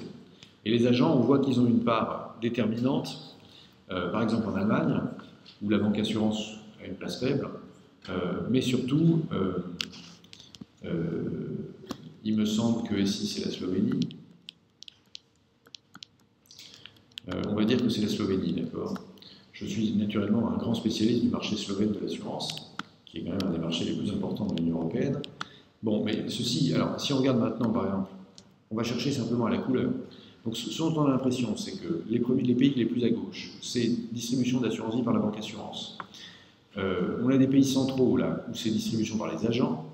Et puis à droite, on a par exemple dans le cas des Pays-Bas, on a beaucoup de souscriptions directes, et puis des autres canaux de distribution. La Grande-Bretagne, on a beaucoup de courtiers. Qu'est-ce que c'est la différence entre les courtiers et les agents? L'agent, je vous rappelle que l'agent n'est pas salarié d'une entreprise d'assurance, mais il travaille avec une seule compagnie. Donc, bien qu'il ne soit pas salarié, son rôle c'est de placer les produits d'une compagnie. Donc, il a un contrat d'exclusivité qui détaille dans quelles conditions il accède aux produits et surtout, en gros, quelle est la rémunération dont il va disposer sur ces produits. En particulier, est-ce qu'il y a un bonus à la fin de l'année, des choses comme ça. Ces agents, comme ils sont totalement... Alors, évidemment, les compagnies vont motiver leurs agents avec des objectifs et des primes. Mais l'idée, c'est que pour les compagnies traditionnelles, d'accord, c'est-à-dire en France, par exemple, AXA vend un peu en direct via Internet, mais AXA vend surtout beaucoup via son réseau d'agents. Agents qui ne sont donc pas des salariés et qu'il faut donc gérer. Et la question de l'animation et de la gestion d'un réseau d'indépendants qui va placer vos produits, c'est quelque chose qui fait la subtilité du secteur. C'est que, contrairement à la banque, vous avez des agences qui sont vraiment directement gérées par la compagnie, et la distribution se fait par des agences où il y a des salariés qui doivent donc obéir aux ordres de la compagnie. Dans le cadre d'une compagnie d'assurance, si vous avez un réseau d'agents, de fait, motiver votre réseau d'agents, c'est différent, parce que ce n'est pas des ordres que vous leur envoyez, c'est vous leur proposez des primes, vous leur proposez des produits, et puis vous voyez comment est-ce qu'ils vont placer les produits. Et effectivement, vous allez essayer d'orienter leur activité en leur donnant des primes. Mais vous ne décidez pas de la même manière que vous déciderez avec les salariés. La différence avec les courtiers, c'est que les courtiers, eux, ils sont à la fois totalement indépendants, et en particulier, ils ne sont pas affiliés à une compagnie en particulier. Donc les courtiers, ils peuvent proposer des produits de plusieurs compagnies d'assurance. Et alors, vous voyez qu'en Grande-Bretagne, par exemple, les courtiers jouent un rôle déterminant dans la distribution d'assurance vie. Et c'est une caractéristique importante du marché britannique parce que ça signifie en gros que les compagnies n'arrivent pratiquement pas à placer leurs produits. Elles ont un petit réseau d'agents, mais qui fait qu'une vingtaine de pourcents du marché. Pour l'essentiel, elles dépendent des courtiers, et donc les courtiers vont prendre une marge très importante. C'est ce qui fait que le marché britannique est assez peu profitable pour les compagnies d'assurance. Du moins, est peu profitable pour les compagnies d'assurance traditionnelles, c'est-à-dire celles qui reposent sur un réseau d'agents. C'est d'ailleurs ce qui explique la décision assez étonnante de Prudential, à l'époque où c'était Diane Thiam qui en était le patron, de mettre en renove complet les activités au Royaume-Uni. Donc on avait une compagnie qui était la deuxième compagnie d'assurance britannique.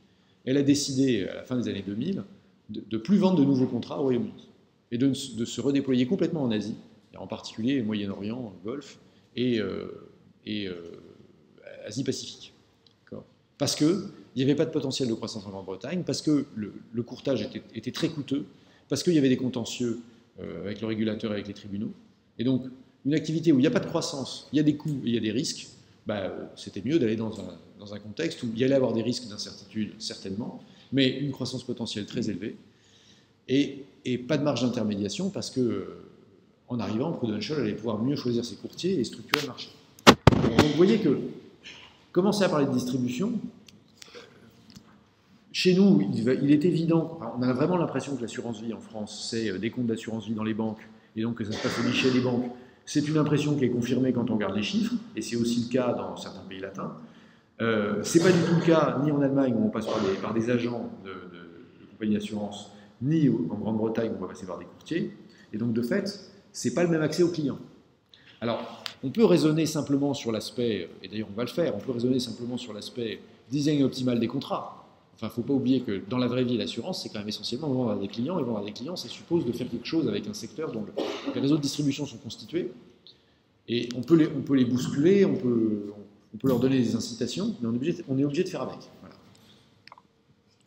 Alors, dans les assurances de dommages, comme vous le voyez, c'est très, très différent, puisque là, la banque assurance n'existe pratiquement pas. On a les agents qui jouent un rôle déterminant, même dans un pays comme la France. Et puis, on voit à nouveau le rôle des autres. Alors, en fait, ce qui se passe, c'est que dans les courtiers, il y a une catégorie de courtiers qui est apparue et dont le rôle est de plus en plus important, en particulier au Royaume-Uni. À votre avis, quelle est la nouvelle catégorie de courtiers qui a changé la donne depuis une dizaine d'années? Oui. Oui, c'est essentiellement les comparateurs, en fait. Et donc, de fait, les comparateurs, ce sont des courtiers, parce que pour la plupart, ce que les comparateurs vous proposent, exactement comme toutes les plateformes, c'est-à-dire qu'elles vous proposent de comparer les prix de la concurrence, mais l'avantage de faire un moteur qui va vous permettre de comparer les prix de la concurrence, c'est que le client, c'est à vous qui vient demander, et vous pouvez évidemment lui proposer un tarif qui va tenir compte des prix de la concurrence au moment où le client fait sa recherche. Du coup, les entreprises anglaises ont fait une course au moteur de recherche. Alors, en particulier, le premier moteur qui s'est développé en France, qui devait être le Lynx. Le Lynx, en fait, c'est une filiale d'un groupe britannique qui s'appelle Admiral Group. Et Admiral Group, il s'est essentiellement développé grâce à son moteur qui s'appelle je ne sais plus comment. Mais, enfin bref, il a un moteur britannique. Alors, en Bretagne, si vous voulez, il y avait une spécificité qui maintenant est révolue, mais il y avait que jusqu'à il y a 3 ans, les contrats d'assurance britanniques ne comportaient pas de tacite reconduction. C'est-à-dire qu'à échéance du contrat, le contrat était caduc. Et donc c'était à l'assuré de penser au renouvellement de son contrat. En France, pour tous les contrats d'assurance, quand ils arrivent à échéance, il y a une tacite reconduction. Si vous n'avez pas dénoncé le contrat en courrier recommandé 2 mois avant l'échéance, il y a reconduction automatique du contrat. Reconduction automatique du contrat, ça veut dire que vous devez la prime. Je vous rappelle quand même que dans le cas du contrat d'assurance, à partir du moment où vous avez signé, la prime est due. Et donc, par le mécanisme de tacite reconduction, si vous ne dénoncez pas le contrat, bon, c'est pas 2 mois, mais 1 mois avant l'échéance, vous devez la prime. Dans le cas britannique, jusqu'à il y a quelques années, donc, comme il n'y avait pas de tacite reconduction, si vous ne faisiez rien, vous n'étiez plus assuré. Ce qui pose un problème dans le cas des assurances obligatoires. Il faut y faire attention. Mais donc, du fait qu'on repartait à zéro tous les ans, évidemment, le sport national britannique, c'était de chercher tous les ans la meilleure offre.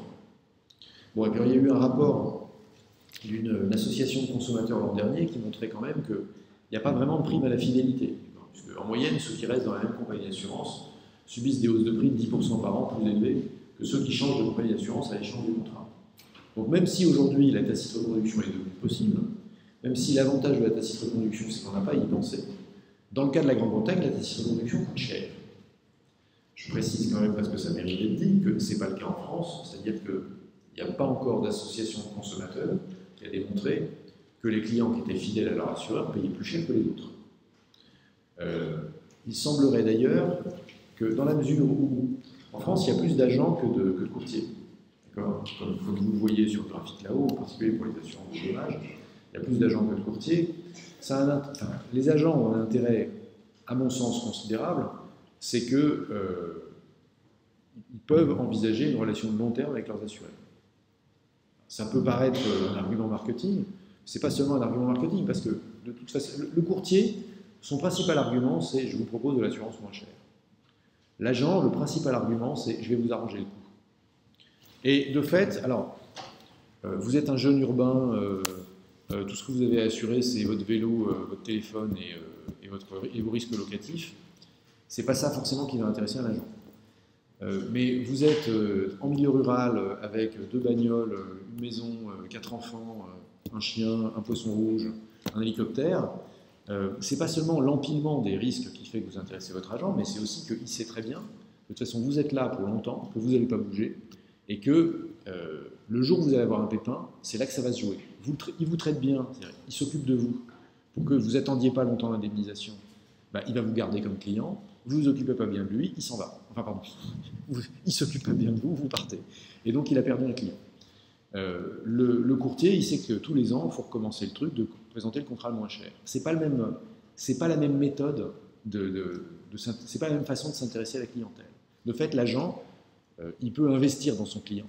Et ce qu'il va investir dans son client, c'est pas seulement qu'il va lui faire des meilleurs prix, c'est qu'aussi il va passer du temps à étudier les solutions de transmission de patrimoine, mais aussi tout simplement à faire que le jour où il y a une tempête, je vais vous donner un exemple très précis, mais tout à fait fort à propos. Moi je suis charentais, la Charente c'est un endroit où il y a du cognac, la nature est magnifique, tout ce que vous voulez, mais il y a aussi des tempêtes et de la grêle. Bon, le 4 juillet 2018, pardon, il y a eu un orage de grêle très important dans la région de la Rochefoucauld. Quand je vous dis un orage de grêle très important, c'est qu'il y a 600 ménages qui se sont retrouvés avec plus de toit. La grêle a cassé toutes les tuiles. Là, la course entre les agents d'assurance, ça a été à qui allait pouvoir mobiliser des couvreurs suffisamment vite pour que les gens soient d'abord hors d'eau, ce qui compte quand même un peu, d'accord, parce que quand il pleut chez vous, c'est moins bien, et puis ensuite que leur toiture soit refaite.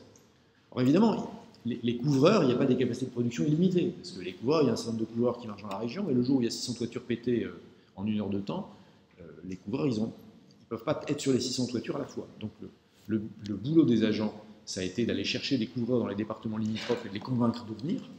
Évidemment, les types ont demandé plus de fric, ça coûtait plus cher, donc il fallait s'organiser intelligemment, on croit que ça coûte trop à la compagnie. Bon, et à ce petit jeu, il y a des agents qui ont été plus malins que d'autres, et je peux vous dire que c'est typiquement le genre de truc où il y a des clients qui ont changé d'assureur parce qu'ils ont vu des agents plus efficaces que d'autres. Bon, donc, évidemment, dans le cas de votre contrat d'assurance vie, c'est pas comme ça que vous allez faire, parce que de toute façon, a posteriori, quand le sinistre est arrivé, c'est-à-dire quand vous commencez à toucher votre rente viagère, la question ne se pose plus de savoir si votre assureur va vous payer ou pas vous payer. Donc de fait, c'est pas ça le jeu. Mais dans les assurances de dommages, on voit bien ce que l'agent a à vendre. Et on voit bien quel type de clientèle il va pouvoir toucher, c'est-à-dire celle qui cherche une relation de long terme. Donc de fait, les canaux de distribution sont différents, les arguments de vente sont différents, les attentes de la clientèle sont différentes. Évidemment, le boulot pour une compagnie d'assurance, ça peut être soit d'être très bon sur une niche, d'accord, c'est-à-dire typiquement Admiral Group en Grande-Bretagne, c'est uniquement de la distribution via Internet. Donc en gros, tout est mis sur le moteur de comparaison qui va en fait essayer de profiler le client à toute vitesse pour lui proposer l'offre, pas au meilleur prix pour lui, mais l'offre au meilleur prix pour la compagnie, d'accord, celle qui va faire qu'on va gagner de l'argent sur le client, tout en étant le mieux placé dans la concurrence. Donc ça, c'est un type de distribution où on se met sur une niche parce qu'on n'a qu'un seul mode de distribution, mais vous comprenez bien qu'une entreprise comme AXA, elle n'a pas un seul mode de distribution. Elle va vendre via les courtiers, elle va avoir un réseau d'agents, elle va avoir des agents qui vont être spécialisés dans la relation avec les particuliers, elle va avoir aussi des agents qui vont être spécialisés dans les grands comptes, parce que les risques d'entreprise, ce n'est pas les mêmes que les risques des particuliers.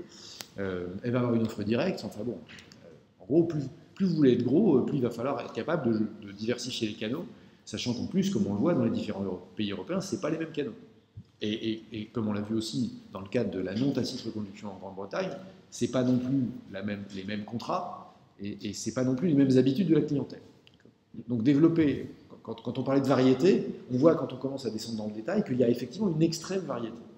Et d'ailleurs, vous pourrez se perdre dans les détails, il va falloir quand même se ramener à une forme d'unité pour avoir des propos un peu généraux. Alors, bon, on l'a dit, en France, le marché de la vie est dominé par la banque assurance, le marché non-vie. Alors, en fait, le marché non-vie, en France, je vous ai beaucoup parlé des agents. Ce qui est intéressant dans le marché non-vie en France, c'est que vous voyez qu'il y a beaucoup de direct writing aussi. Et le direct writing, c'est quoi? C'est pour l'essentiel les mutuelles qu'on appelait autrefois sans intermédiaire. Pourquoi mutuelles sans intermédiaire? Parce que quand vous allez à la Maïf ou chez Massif, vous souscrivez pas à Maïf ou Massif. Enfin, vous souscrivez souvent des assureurs, les mutualistes, en direct. Pourquoi? Parce que les mutualistes font de la pub directement pour eux-mêmes. Il y en a plein les rues. Las Palais et Chevalier qui vendent leurs assurances auto, d'accord, ou Maïf, assureur, je ne sais pas quoi, militant. Ça, c'est parce qu'on vous emmène directement chez l'assureur. Alors que AXA ne fait pas de pub pour l'assurance auto. AXA ne fait pas de pub pour l'assurance habitation.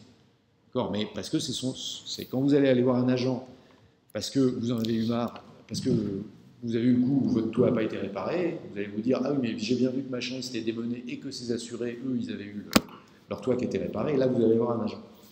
Bon, donc de fait, en France, il y a des mutuelles sans intermédiaire qui ont l'avantage de prix, mais pas forcément de service.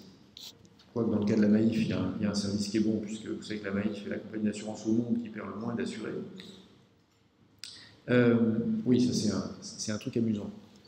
En Grande-Bretagne, même maintenant que la tacite reconduction est possible, je crois qu'il y a en moyenne plus de la moitié des Britanniques qui changent de compagnie d'assurance d'une année sur l'autre. En France, ça dépend complètement des compagnies et des contrats, mais chez Maïf, c'est moins de 0,2% des sociétaires qui s'en vont. Alors, vous comprenez bien que dans les coûts dont on a parlé, le coût d'acquisition du client, il peut être très important. Et en gros, le marché britannique, c'est un marché où le coût d'acquisition du client est important, ça veut dire qu'il faut faire de la pub dans les médias traditionnels, il faut faire de la pub sur les réseaux sociaux, il faut démarcher les gens, il faut les cibler, etc. C'est très coûteux. Bon, Maïf, leur seule démarche d'acquisition du client, c'est de faire de la pub. Ça coûte un peu, mais comme après ils ont des clients fidèles, parce qu'ils les traitent relativement bien, de fait, leur coût d'acquisition du client est très faible. Bon, bref, le marché britannique, c'est un marché qui est dominé par des courtiers, qui sont parfois d'ailleurs en fait des moteurs des filiales Internet. Le marché allemand, c'est un marché qui est dominé par les agents, lesquels sont attachés à des compagnies. Il n'y en a pas 36, puisque pour l'essentiel, c'est Allianz et Talanx. Bon, bref, la distribution d'assurance, c'est très compliqué et différent d'un pays à l'autre. C'est très peu analysé par l'analyse microéconomique. Vous allez trouver très peu de choses sur la distribution d'assurance. En revanche, si vous ne comprenez pas comment se passe la distribution, vous ne comprenez rien au fonctionnement du secteur d'assurance dans un pays.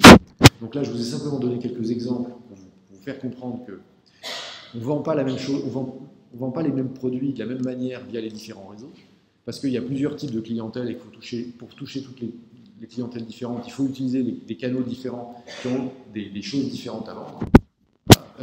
Donc ça, c'est pas dans l'analyse micro. Mais en revanche, c'est dans la loi, puisqu'il y a une directive particulière sur la distribution d'assurance qui s'appelle, on appelle d'ailleurs la directive sur la distribution d'assurance, ou Insurance Distribution Directive, d'accord. Et non seulement il y en a une, mais en fait on en est à la deuxième, qui a été votée en 2017. Bon, donc maintenant que vous avez compris ça, vous avez à peu près tout compris sur ce qu'est les chiffres, sur ce que sont les chiffres du secteur réellement. Il reste à essayer de comprendre pourquoi est-ce qu'on s'assure. Et la raison pour laquelle la question est intéressante, c'est parce que c'est une vraie question de stats, en fait. Pourquoi est-ce qu'on s'assure?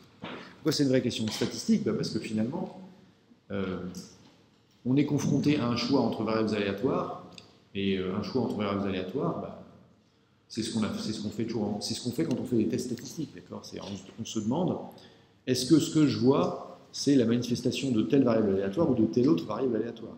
De fait, c'est purement des stats, où on va employer purement des concepts statistiques. Donc ce qu'on se dit, c'est qu'on a à comparer une situation sans assurance, où vous vous souvenez, on a une richesse de départ R, une probabilité P d'avoir un sinistre de montant D.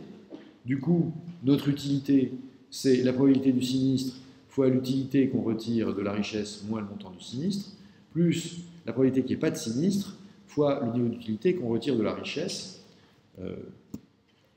intouchée, non touchée par rien, ni par le sinistre ni par la prime. On compare donc cette espérance d'utilité avec l'espérance d'utilité qu'on retirerait du fait de payer une prime d'assurance PI. Prime d'assurance PI qu'on paye qu'il arrive un sinistre ou pas, puisqu'on s'est assuré, mais en échange de laquelle on touche une indemnité qu'on avait fixée, vous vous souvenez, à D-F, c'est-à-dire le sinistre moins la franchise, le montant du sinistre moins la franchise, et dans ce cas-là, on a une espérance mathématique qui, en conséquence, vaut la probabilité que le sinistre ait lieu, multipliée par l'utilité qu'on retire d'une richesse dont on a soustrait à la fois la franchise et la prime d'assurance, plus la probabilité qu'il n'y ait pas de sinistre, multipliée par l'utilité de la richesse amputée seulement de la prime. Bon, donc la question de savoir si on s'assure, elle est évidemment liée au prix de l'assurance, et la question qui se pose, c'est évidemment de savoir ce que vaut la prime. Mais en fait, c'est pas seulement ça, parce qu'il y a une autre question quand même, qui est que le montant du sinistre lui-même peut avoir un effet sur la décision de s'assurer. D'accord? Donc en fait, les variables importantes, les variables de décision, ça va être à la fois le montant de la prime, avec l'idée qu'on va s'assurer si l'assurance n'est pas trop chère, mais il y a un prix de l'assurance auquel on ne s'assurera plus. Mais il y a aussi l'idée que pour certains niveaux de sinistre, on ne va pas s'assurer, alors que pour d'autres, on va s'assurer. Intuitivement, c'est quoi l'histoire de... Pardon. Intuitivement, c'est quoi l'idée qui est derrière le fait que la décision d'assurance, elle dépend du montant du sinistre potentiel? On s'assure pour les petits ou pour les gros sinistres? Qu'est-ce qui s'assure pour les petits sinistres? Qu'est-ce qui s'assure pour les gros? Ah, quand même, j'ai peur que personne ne lève la main. Bon, effectivement, je penserai comme vous, d'accord? C'est-à-dire que l'idée, c'est que pour un sinistre sur lequel on a une chance sur 100 enfin, on a une probabilité d'occurrence de 1 sur 100. Si le montant du sinistre c'est 100 euros, d'accord, est-ce que ça vaut le coup de s'assurer pour 100 euros? Je serais tenté de vous dire, si vous êtes très pauvre, oui. Si ce n'est pas le cas, une chance sur 100 d'avoir un pépin qui vous coûte 100 euros, franchement, pour moi, ce n'est pas un gros problème. Je préférerais avoir à faire la dépense de 100 euros dans le cas où le pépin a lieu, plutôt que payer les coûts de réglementation, le profit des actionnaires, les coûts d'administration, etc. D'autant plus que vous avez beau être assuré, il peut toujours y avoir un litige avec l'assureur sur le fait qu'il ne veut pas payer parce que ce que vous lui demandez, ce n'est pas vraiment un contrat. Donc, si c'est payer une prime d'assurance de 1 euro pour, dans 1% des cas, pouvoir être indemnisé à condition que l'assureur soit d'accord, et sinon ça vous coûte des heures au téléphone, franchement, 100 euros, c'est pas une heure au téléphone. Donc moi, c'est non. Bon, 10 000 euros, il faut commencer à y réfléchir, parce qu'effectivement, une chance sur 100 de perdre 10 000 euros, c'est toujours gênant. Mais d'un autre côté, si vous disposez d'1 milliard d'euros en cash, après tout, vous pouvez faire cette économie parce que vous savez que ce ne sera pas compliqué d'indemniser. En revanche, vous allez faire attention pour que le sinistre ne se produise pas. Mais vous allez avoir vis-à-vis de la dépense de 10 000 euros la même attitude que vous et moi vis-à-vis des 100 euros. Bon, si le risque c'est 1 million d'euros, là le truc qui est certain, c'est que si le sinistre survient, je ne sais pas vous, mais moi j'ai pas 1 million d'euros comme ça. Pour pouvoir recouvrir 1 million d'euros, il faudra que je vende des choses. Donc je vais faire une perte sur ce que je vais vendre. Donc de fait, la perte sera de plus d'1 million d'euros. Et donc justement, parce que la perte sera de plus d'1 million d'euros, je suis prêt à payer un chargement. Parce que sinon, parce qu'en cas de survenance du sinistre, c'est pas 1 million d'euros que je vais perdre, c'est 1 million d'euros plus ce que va me coûter la vente des actifs dont je dispose et qui permettront de m'indemniser moi-même, de réparer la perte. Donc de fait, il y a cet aspect des choses, et puis en prime, il n'y a que, vraisemblablement, si vous pouvez encourir une perte d'1 million d'euros, ça va attirer l'attention des autorités. En particulier, si vous pouvez faire 1 million d'euros de dégâts chez votre voisin, on va quand même vous obliger à vous assurer. Bon, mais même si l'assurance n'est pas obligatoire, pour un sinistre potentiel d'1 million d'euros, je pense que moi je m'assurerai. Quant à la possibilité de perdre 1 milliard d'euros, là il vaut mieux s'assurer parce que vous avez deux façons de voir les choses. La première consiste à dire de toute façon 1 milliard d'euros, je ne les ai pas, je ne les verrai pas, donc c'est pas la peine de m'assurer. C'est pas la peine d'encourir des coûts pour un truc dont je ne suis pas responsable. Ça s'appelle être un passager clandestin, d'accord? Mais si vous n'êtes pas un passager clandestin, mais un citoyen ou une citoyenne responsable, vous allez vous dire, bon, si je peux faire 1 milliard d'euros de dégâts, il faut quand même que je sois en mesure d'indemniser la collectivité, et le seul moyen à faire, c'est de m'assurer. Le problème, quand on y pense, c'est qu'on avait dit un risque de 1%. S'il y a 1% de chance que vous fassiez 1 milliard d'euros de dégâts, d'abord, je vais vous demander de prévenir au cours, parce que je n'ai pas envie que vous fassiez 1 milliard d'euros de dégâts en cours. Non, il faudrait peut-être penser à changer votre fonctionnement. Il y a déjà des questions d'autoprotection, auto-assurance, tout ça, enfin, surtout autoprotection. Et puis, deuxième sujet, 1% de chance de perdre 1 milliard, la prime pure étant de 10 000 euros, ça risque de coûter assez cher à assurer. Bon, bref, donc c'était une vue de l'esprit. Mais en revanche, blague mise à part, l'idée c'est quand même qu'il y a des montants pour lesquels vous allez chercher à vous assurer, parce que pour pouvoir indemniser, enfin pour pouvoir réparer la perte, vous allez devoir vendre des actifs. C'est des actifs qui par essence ne sont pas liquides, donc vous allez faire des pertes importantes. Donc du coup, la perte que vous allez faire étant plus que le montant qui a besoin d'indemniser, vous êtes prêt à payer un chargement pour ça. Alors que dans le cas où c'est 100 euros, il n'y a pas de perte. Vous n'allez pas être obligé de vendre des actifs pour 100 euros. C'est-à-dire que vous n'êtes pas obligé de vendre votre appartement pour aller manger tous les jours, sinon c'est quand même compliqué.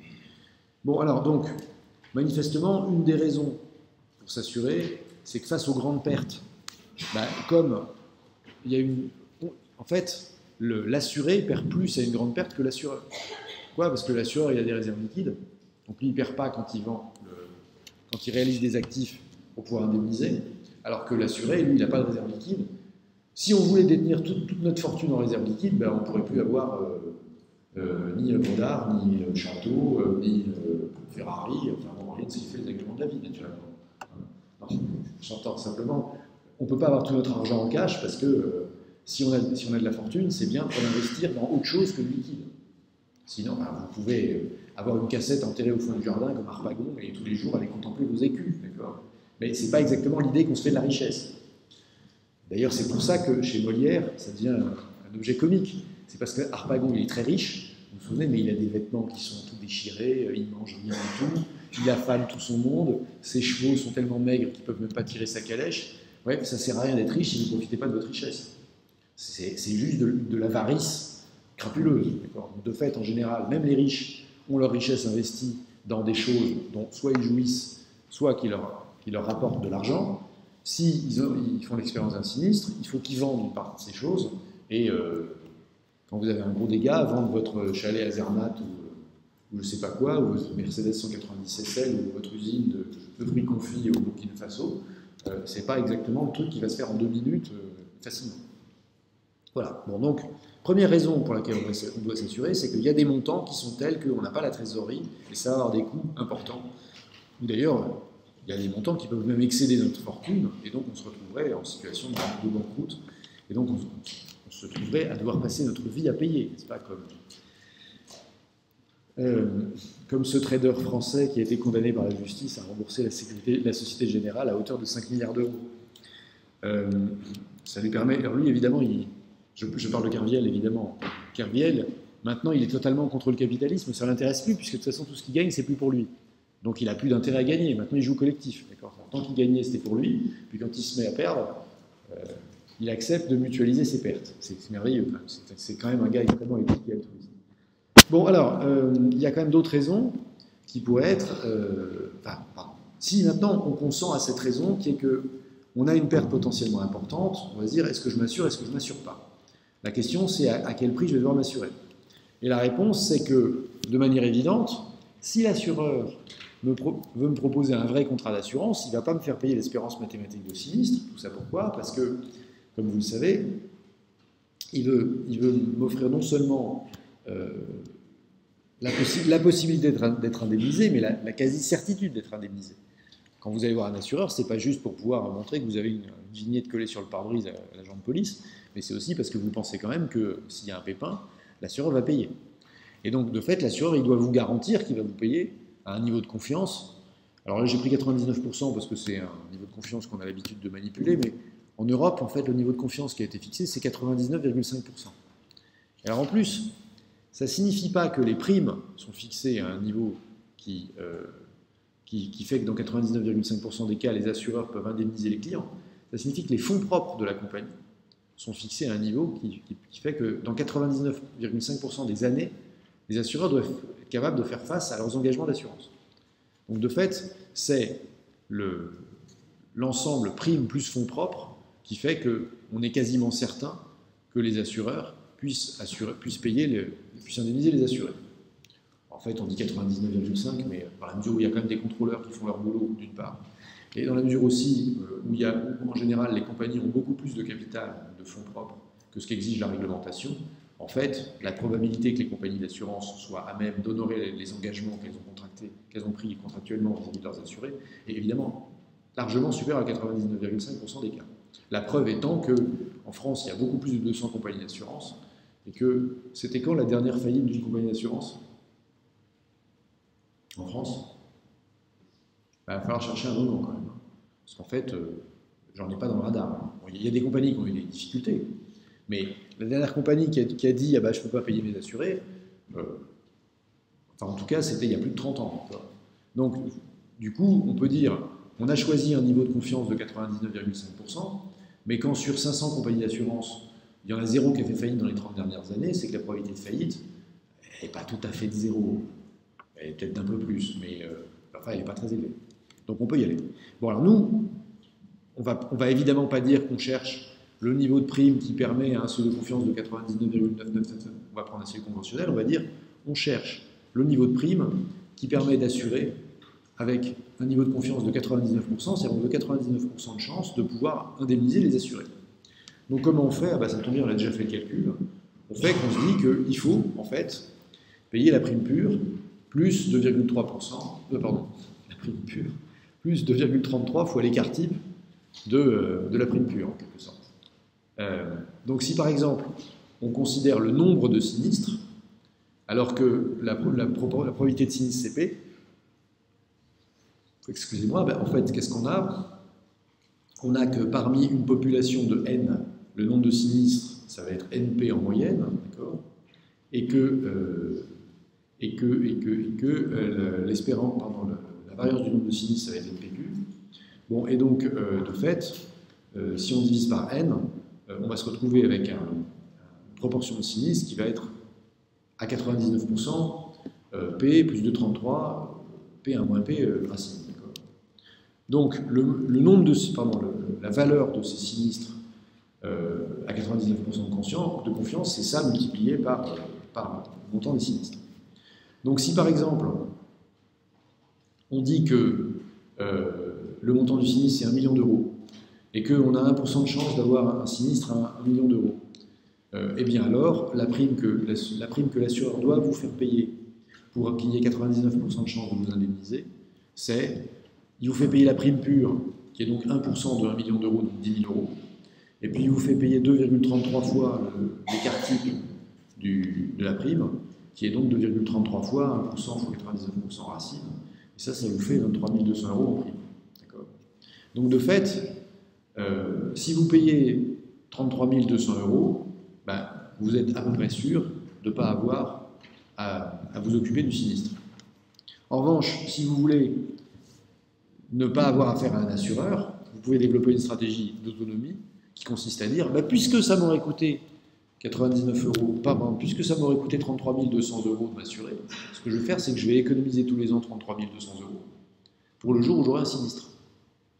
C'est de l'auto-assurance, si vous voulez. Bon, avec l'idée que, en fait, en faisant ça, au bout d'une trentaine d'années, enfin, ça dépend du taux d'intérêt auquel vous pouvez investir, placer, je devrais plutôt dire, vos 33 200 euros. Alors, en gros, il va vous falloir une trentaine d'années pour vous fabriquer les fonds propres nécessaires pour pouvoir amortir le truc. Bon, la question, c'est quelle est la probabilité que j'ai eu un sinistre dans les 30 ans pendant lesquels j'aurais constitué la réserve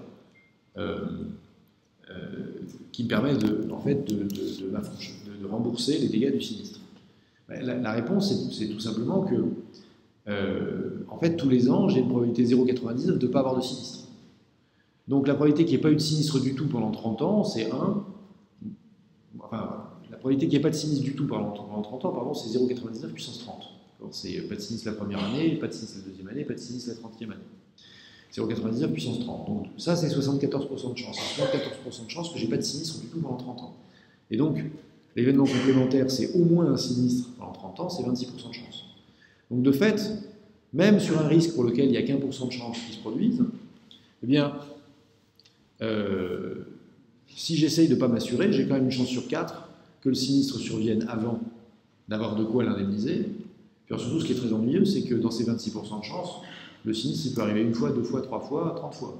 Il ne faut pas oublier ça, quand même. Donc, de fait, le truc qui consiste à se dire, c'est pas la peine de s'assurer parce que je vais m'auto-assurer. Et au lieu de payer la prime à l'assureur, je vais la mettre dans ma poche en attendant que le sinistre survienne. Et puis, comme ça, quand le sinistre sera survenu, je me débrouillerai je me rembourserai moi-même. Ça marche si on a de la chance. C'est-à-dire si le sinistre n'arrive pas les 30 premières années. Voilà, les 25 premières, si vous voulez. Mais en fait, si le sinistre arrive la première, puis la deuxième, puis la troisième année, on a vu les limites de la stratégie. Donc ça s'appelle une stratégie du goût du risque. De fait, c'est je ne paye pas de prime d'assurance, je m'auto-assure, et puis si le sinistre survient en début de période, il y a quand même une chance sur 4 que ça arrive, et c'est foutu. Bon, j'ai perdu mon bien et je n'ai pas de quoi l'indemniser. Voilà. Donc pourquoi s'assurer ? Si le bien que vous cherchiez à assurer, c'était votre maison, de fait, ça peut valoir le coup de payer l'assurance de sa maison plutôt que de finir à la rue. Alors évidemment, dans le cas de la maison, heureusement, la probabilité que la maison brûle, c'est moins de 1%. Et donc ça fait que la prime d'assurance est moins élevée, et donc ça fait que vous êtes tenté de vous dire, comme c'est vraiment moins de 1%, je ne vais pas m'assurer. Ce qui est très drôle, c'est les gens qui conduisent sans permis et qui vont jouer au loto. Il y a un truc qui me dépasse. Alors vous avez une chance sur 1000 de finir au ballon et de passer votre vie à rembourser les dégâts que vous avez faits. Vous avez une chance sur 1 milliard de gagner je ne sais quoi. Et vous croyez dur comme fer que vous allez gagner votre prime au loto et vous allez échapper aux gendarmes. Ça, quand même, c'est un exemple type de bêtise en français. Vous pensez que oui, j'ai de la chance parce que j'ai caressé ma patte de la poche. D'accord ? Donc voilà. Donc pourquoi s'assurer ? Parce que, en fait, souvent, quand vous faites le calcul, vous vous rendez compte que pour des risques un peu conséquents, ça ne vaut pas le coup de prendre le risque. Voilà. Ça ne vaut pas le coup de prendre le risque parce que si vous déroulez le calcul, vous vous rendez compte que vous vous exposez quand même à un risque considérable. Bon, alors après, vous pouvez le faire non pas pour vous, mais pour ceux que vous aimez. D'accord? Et en bonne logique, si vous êtes un être humain normalement constitué, ceux que vous aimez, c'est le reste de l'humanité. D'accord? De la même façon que j'adore les Français qui vont au Japon et qui voient les gens avec des masques dans le métro en disant ils sont complètement parano, les Japonais, ils mettent des masques pour ne pas être malades. Non. Ils mettent des masques quand ils sont malades pour ne pas donner les microbes aux autres. D'accord? Alors là, quand vous dites ça à un Français, il va vous dire ils sont complètement cons, les Japonais. Ils mettent des masques quand ils sont malades. Qu'est-ce qu'ils en ont à foutre? Bah, justement, ils aiment l'humanité. Ils essaient de garder leurs microbes pour eux. Alors, de la même manière, quand on se fait vacciner, c'est pas juste pour ne pas être malade en se disant les autres vont être malades. Non, c'est aussi pour ne pas transmettre l'épidémie. Donc, on pourrait vouloir s'assurer, par exemple, contre sa responsabilité civile, non pas simplement parce que on se dit que c'est un bon plan si l'assureur se paye à notre place, mais aussi parce qu'on se dit que c'est bien que les assurés puissent, les victimes éventuelles puissent être dédommagées. Bon alors, ce qui est amusant, c'est que il y a des gens qui persistent à considérer que l'assurance est un pari, une forme de pari. Pourquoi c'est une forme de pari? C'est parce que, évidemment, si on reprend notre exemple de une chance sur 100 d'avoir un sinistre à 100 euros, on a l'impression qu'en fait, c'est la même chose de miser 1 euro dans une machine à sous qui peut vous donner 100 euros, ou miser 1 euro sur la victoire du PSG contre je ne sais quoi, ou de miser 1 euro au casino sur la sortie de je ne sais quel numéro, et de payer 1 euro de prime d'assurance, et en cas de sinistre, vous récupérez 100 euros. Parce que de fait, c'est un contrat où vous avez une mise qui est le même montant, une probabilité de gain qui est le même montant, et un gain qui est le même montant. Et on va dire c'est des contrats qui sont les mêmes. Sauf que ce qu'on a expliqué quand même, c'est que le contrat d'assurance avait cette particularité que ça consistait à transférer du revenu des états de la nature dans lesquels il y avait un revenu supérieur, de la richesse, des états de la nature où il y en avait plus, sur les états de la nature où il y en avait moins. Avec une vague idée que les inégalités, c'est pas bien. Pour soi, en tout cas, d'accord? C'est-à-dire que entre avoir une chance sur deux d'être riche et une chance sur deux d'être pauvre, et entre aller bien dans tous les cas, être ni riche ni pauvre, mais que ça aille bien dans tous les cas, moi je préfère que ça aille bien dans tous les cas, plutôt que jouer comme un dingue la possibilité d'être très riche et puis celle d'être très pauvre aussi. Donc de fait, l'assurance, c'est pas prendre là où j'ai pour avoir là où j'avais autant, comme c'est le cas du jeu, c'est prendre là où j'ai pas, c'est prendre là où j'ai pour mettre là où j'ai pas. Bon alors, on peut faire des considérations morales là-dessus, bien sûr. D'accord ? C'est-à-dire que, en particulier, il y a des condamnations religieuses de l'assurance qui ont, pour l'essentiel, deux natures distinctes. La première, ça pourrait être de dire, c'est une espèce de profanation de la volonté divine, d'accord ? Il y a une interdiction de l'assurance qui consiste à dire que finalement, ce qui arrive, c'est la volonté de Dieu, et donc prendre un truc qui indemnise les événements dont on a l'impression qu'ils sont la volonté de Dieu, c'est en fait prendre des décisions contre Dieu. Ça a l'air, moi ça me paraît complètement délirant comme analyse, enfin ça a été pendant longtemps une des raisons pour lesquelles les églises chrétiennes ont résisté à l'assurance. En disant en gros, Dieu prend les dispositions, vous n'allez quand même pas les contredire avec de la finance. Bon, maintenant on s'est rendu compte qu'en fait Dieu il prend peut-être des dispositions, mais comme on n'a pas vraiment le mode d'emploi, on ne sait pas exactement ce qu'il veut, enfin en tout cas c'est le cas de la plupart d'entre nous. Si vous savez ce que Dieu veut, je suis très content pour vous. Vous pouvez essayer de nous l'expliquer, mais en général ce genre de truc finit mal. Voilà. Bon, bref. Donc du coup, autant s'assurer. La deuxième condamnation morale, c'est que l'assurance c'est pas bien, parce que c'est comme les jeux d'argent, c'est un truc qui fait que on cherche à gagner du pognon par des moyens illicites, enfin par des moyens qui ne sont pas le travail. Et donc en particulier, vous savez, en droit romain, mais aussi en droit français, il y a ce qu'on appelle l'exception de jeu, c'est-à-dire que les paris ne sont pas du droit ordinaire. Donc, le pari, c'est une convention entre personnes à laquelle la justice n'a rien à voir. Et de fait, les contrats d'assurance ont pendant longtemps été traités par le droit français comme des purs paris. Donc, sous-entendu, débrouillez-vous entre vous, la puissance régalienne n'a pas à y voir. Ce qui était une manière de dire que ça ne nous intéressait pas. En fait, l'assurance contemporaine, elle bannit ce principe d'enrichissement pour deux raisons. Soit dans le cas britannique, il y a ce qu'on appelle le principe d'assurance ou le principe d'intérêt, qui est qu'en gros, vous ne pouvez assurer que ce qui vous appartient ou que les personnes qui ont un intérêt pour vous, dans lesquelles vous avez un intérêt. Concrètement, vous ne pouvez pas prendre une assurance vie sur la tête de Madame Michu. D'autant plus que le problème de prendre une assurance, plus précisément, vous ne pouvez pas prendre une assurance décès sur la tête de Madame Michu. Parce que Madame Michu, vous n'avez rien à voir avec Madame Michu. Et si vous prenez une assurance décès sur la tête de Madame Michu, dont vous êtes le bénéficiaire, on va quand même penser que vous n'allez pas vouloir que du bien à Madame Michu. Dans la mesure où si elle décède malencontreusement, vous toucheriez la prime pour laquelle, l'indemnité pour laquelle vous avez payé une prime. C'est d'ailleurs la raison pour laquelle l'assurance décès était interdite en France jusqu'en 1818. Parce qu'on pensait quand même que le problème de l'assurance décès, c'est que ça réduisait des comportements pervers.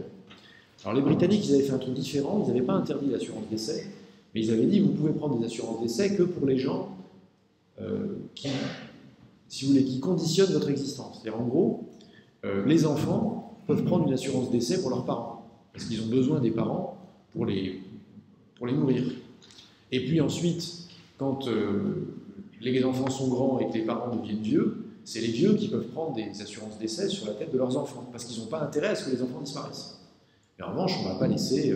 déjà, entre mari et femme, on acceptait que l'épouse prenne une assurance vie sur la tête du mari, mais pas le contraire.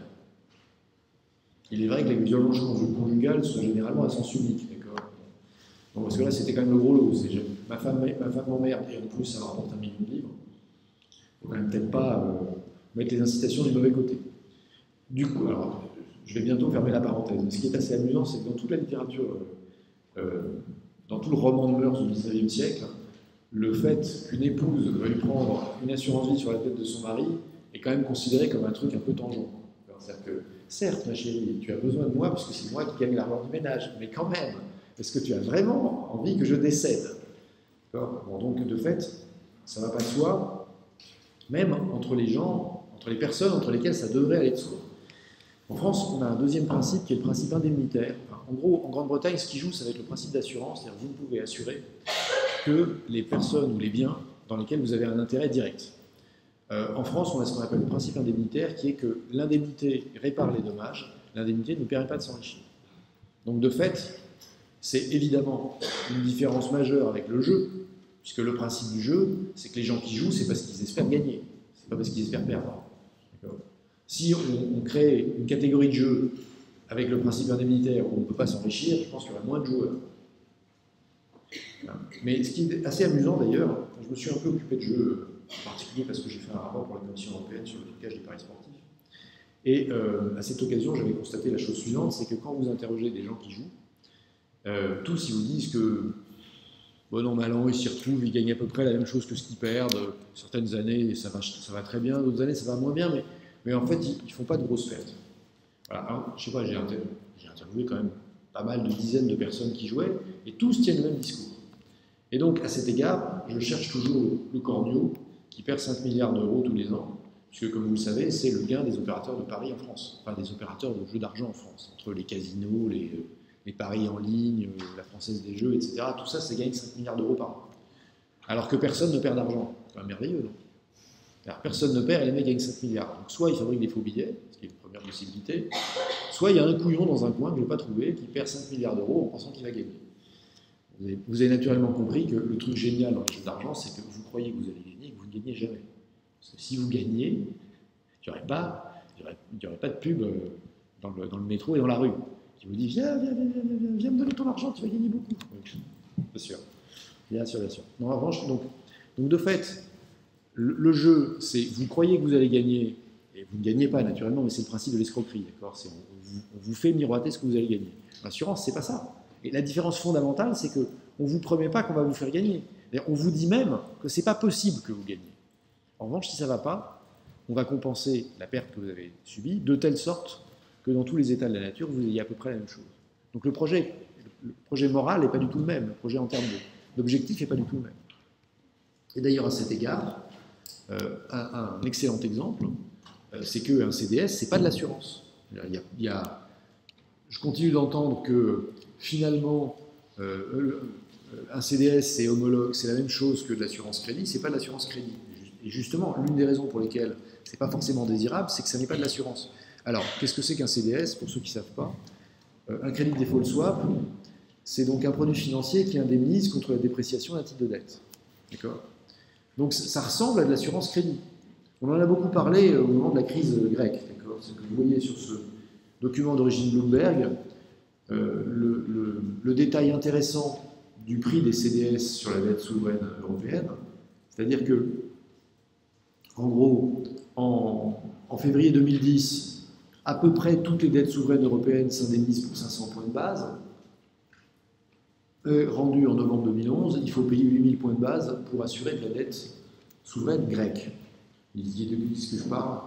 Bon, en fait, un point de base d'un CDS, ça vous protège 10 millions de dollars de dette pendant 5 ans pour 1000 dollars par an. Et si votre dette se déprécie, bah, vous allez toucher une indemnité. Comment ça marche? On va dire que un CDS que vous avez contracté sur un actif d'1 million d'euros, le notionnel, s'il est touché par un événement de crédit, ça veut dire en gros que l'emprunteur fait défaut, on appelle ça événement de crédit, mais c'est officiellement l'emprunteur fait défaut, alors, qu'est-ce qui se passe? Alors le CDS va vous indemniser. Il va vous indemniser comment? Soit par de la compensation en espèces, c'est-à-dire que, de fait, l'émetteur du CDS va vous payer en espèces, pas en billets, mais va vous payer en monnaie. Donc par exemple, il y a un événement de crédit, l'émetteur des obligations bidule chouette 25 ans, 3%, fait défaut, la valeur des obligations chute de 70% sur le marché. Fait défaut, ça ne veut pas dire que les obligations ne valent plus rien, ça veut dire dans un premier temps qu'on ne sait pas très bien ce que ça va valoir. Mais ça baisse de 70%. Dès lors que ça baisse de 70%, 70% d'un million, vous avez perdu 700 000 euros, la personne qui vous a acheté un CDS, vous lui devez les 700 000 euros. Bon, vous pouvez plutôt faire du règlement physique, c'est-à-dire livrer à l'acheteur du CDS des nouvelles obligations pour compenser la valeur des obligations qu'il a perdues. Enfin, en général, c'est du cash settlement sur les CDS. Bon, l'idée, c'est donc qu'on a l'impression qu'on a de l'assurance crédit, à la manière dont vous contractez un emprunt immobilier. Pour que la banque accepte de vous prêter, il faut que vous ayez une assurance crédit. Assurance crédit qui va vous indemniser si vous perdez votre travail ou si vous décédez ou si vous êtes frappé d'invalidité, et va vous aider comment? En vous versant un revenu non pas en vous versant un revenu de compensation, mais en versant une partie ou la totalité de la cotisation de la mensualité de remboursement d'emprunt que vous deviez à la banque, du moins au prêteur. Bon, le fait est que l'assurance crédit, elle ne va pas automatiquement tout rembourser, mais elle va rembourser un temps. Enfin, ça va dépendre des conditions contractuelles. Si vous contractez 1% d'invalidité, elle va peut-être rien rembourser du tout, mais à partir de 20% d'invalidité, elle va rembourser, je ne sais pas quoi, 50% du montant, et puis 100% au-delà de 60%, enfin bref. Donc de fait, il y a des barèmes pour l'assurance crédit comme il y a des barèmes pour les CDS. Donc on pourrait se dire, finalement, le CDS et l'assurance crédit, c'est plus ou moins la même chose, sauf que l'assurance crédit, c'est vendu par un assureur, qui est régulé par la CPR. D'accord? C'est pour ça que ça s'appelle un assureur, tandis que le CDS, c'est vendu par n'importe qui. Par exemple, par AIG, qui se trouvait être un assureur aussi, mais en fait, c'était pas AIG en tant que AIG Assurance qui vendait le CDS, c'était AIG Financial Product, qui n'avait pas de licence d'assurance, qui n'était pas habilité à vendre des assurances. La raison pour laquelle c'est quand même fondamentalement différent, c'est que puisque c'est pas vendu par une compagnie d'assurance, ça veut dire que ça ne suit pas les textes réglementaires, législatifs, les décrets, etc., qui régulent le secteur de l'assurance. D'accord? Ça veut dire qu'il n'y a pas de contrôleurs d'assurance qui vont arriver chez un vendeur de CDS pour voir s'il a provisionné les montants, donc s'il peut indemniser les clients Radenia, ça il n'y a pas. Ça veut dire aussi que la notion d'intérêt assurable n'existe pas. C'est quand même, et que la notion le principe indemnitaire n'existe pas. C'est bien pour ça qu'il y a des gens qui achètent des CDS. Les gens qui achètent des CDS, c'est pas parce qu'ils ont envie de protéger la dette grecque qu'ils ont. C'est parce qu'il paraît que la Grèce va faire défaut, et donc ils veulent gagner sur le défaut de la Grèce. Et d'ailleurs, c'est la raison principale pour laquelle, vous étiez tout petit, mais ça mérite d'être rappelé, quand en gros les plans de sauvetage de la Grèce ont été montés, qu'est-ce qui s'est passé? On a demandé aux banques de dévaloriser la dette grecque qu'elles avaient à leur actif de 50%. C'est-à-dire concrètement, ce n'est pas l'État grec qui a annoncé qu'il allait rembourser 50% de ce qu'il devait aux banques, parce que ça aurait été un défaut. Et à ce moment-là, les acheteurs de CDS pouvaient bénéficier, à travers cet événement de crédit, d'une indemnisation. Non, non, on a simplement dit que les banques européennes se sont engagées à considérer que la dette grecque ne valait plus que 50% de sa valeur. Et donc il n'y avait pas d'événement de crédit, mais en revanche, la valeur de la dette grecque était divisée par deux. Et donc ceux qui avaient acheté des CDS, ils avaient perdu leur argent. Ce qui n'est pas très moral non plus, parce que du coup, les vendeurs de CDS, eux, gardaient le... Bon, bref, mais ce qu'on voit en tout cas, c'est que très clairement, avec la vente de CDS, on est dans une perspective de pari, d'accord, et de gains financiers. Et puis en plus, quand on y pense du point de vue du mécanisme assurantiel, on voit bien que ce qui fait que l'assurance, ça marche, c'est que il y a plein de gens qui vont contracter une assurance crédit. En gros, tous les emprunteurs vont être obligés de contracter une assurance crédit. Et dans ces emprunteurs qui vont contracter une assurance crédit, il y en a un certain nombre qui vont avoir des problèmes. Malheureusement pour eux. Mais au moins, ils seront indemnisés parce qu'ils auront perdu leur boulot, parce qu'ils se sont cassés une jambe, parce qu'ils ont une maladie invalidante, parce que je ne sais quoi. Dans le cas des acheteurs de CDS sur la Grèce, il n'y a pas 3% des assurés qui ont un problème, et puis 97% des autres assurés qui payent une prime, et puis finalement, cette prime sert à assurer les 3%. Non, en fait, tous ceux qui ont acheté des CDS perdent. Or, il n'y a pas moyen pour l'assureur de faire des provisions mathématiques s'il faut indemniser tout le monde. Donc, de fait, il n'y a pas de principe de mutualité qui fait qu'on va indemniser les assurés qui ont un problème avec les cotisations de ceux qui n'ont pas de problème. Donc, ce n'est pas un mécanisme d'assurance.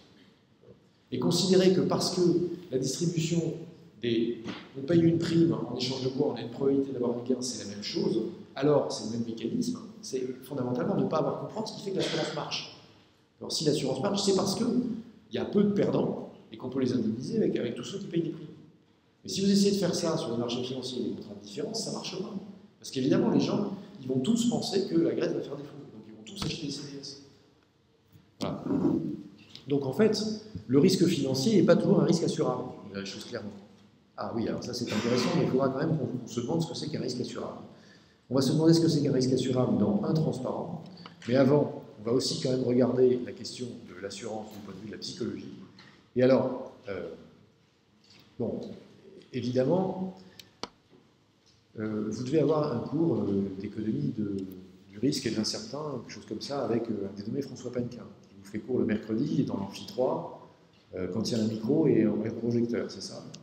Non, ça c'est en 3e année, pardon. Mais vous avez dû avoir un cours comme ça. Et vous avez aussi un cours de micro de l'assurance en master. Tout d'un coup, je me demande, le cours avec François le mercredi, c'est pour vous ou c'est pour les licences? C'est pour vous? Donc c'est vous que j'ai vu, je ne sais pas si c'est vous que j'ai, avec Panquin, je ne sais pas si c'est vous que j'ai vu mercredi dernier. Ouais, bon, d'accord. Donc François a dû commencer à vous parler de ces trucs-là. Alors, avant qu'on rentre dans l'affaire théorie de l'utilité espérée, il y a quand même un truc un peu compliqué, c'est que même si on peut faire de la micro, du risque et de l'incertitude, on se rend compte quand même qu'il y a des gens qui ont des préférences bizarres. Pourquoi? Parce que, je vous l'ai dit, il y a des gens qui vont rouler sans assurance, si possible bourrés d'ailleurs, et prendre du tac au tac ou des billets de l'auto. Voilà. On va dire, ah oui, c'est qu'ils n'ont pas beaucoup d'aversion pour le risque. Non, c'est pas qu'ils n'ont pas beaucoup. Enfin, on peut le considérer comme ça. Il y a aussi que manifestement, ils ont du mal à compter avec les probabilités. Ça existe, les gens qui sont dysfonctionnels. Bon, alors c'est problématique non seulement pour eux, parce que manifestement ils sont idiots, mais c'est aussi problématique pour ceux qui vont prendre une voiture et qui vont croiser leur chemin. Bon, il se trouve que le côté purement assurantiel, on l'a réglé en créant un fonds d'indemnisation, qui fait que comme on prend un impôt sur tous les contrats d'assurance auto, du coup il y a moyen d'indemniser les victimes de chauffards qui ne sont pas assurés. Ça reste quand même problématique parce que même si vos ayants droit sont assurés, une fois que vous êtes mort parce que vous avez rencontré un chauffard bourré pas assuré, c'est toujours désagréable. Voilà. Bon, et puis, en fait, il y a là-dedans un problème moral fort intéressant qui est qu'il y a quand même beaucoup de semblables qui ont du mal à comprendre ce que c'est que la conscience morale, qui comprennent la morale comme une injonction, d'accord? Comme dans le cas précédent, pour eux la morale, c'est qu'il y a quelqu'un qui va venir leur dire « t'as pas le droit de faire ça » ou « t'as le droit de faire ça ». Le principe moral, ça tombe bien, on est dans l'amphi Descartes, 2 minutes je peux m'arrêter. Le principe Descartes, c'est tout simplement ne fais pas à autrui ce que tu ne voudrais pas qu'il te fasse, d'accord? De ce point de vue-là, La seule raison de ne pas rouler bourré, c'est pas que ça va coûter cher si on se fait attraper par le gendarme, c'est surtout quand même qu'on n'aimerait pas croiser quelqu'un qui roule bourré. Or, de ce point de vue-là, bon, c'est une dimension qui manque un tout petit peu dans l'analyse microéconomique traditionnelle, mais c'est une dimension sur laquelle il faut quand même un peu insister, parce que c'est quand même ce qui fait qu'il y a des gens qui s'assurent, non pas parce qu'ils considèrent leur propre intérêt, mais parce qu'ils se disent que qu'ils se vaccinent et qui font un certain nombre de choses, qui tiennent la porte aux gens qui sont derrière eux dans le métro, ou dans la rue, ou ici. Non pas donc en raison des bénéfices que ça leur procure, mais simplement en raison des bénéfices que ça procure à l'idée abstraite qu'ils ont de l'humanité.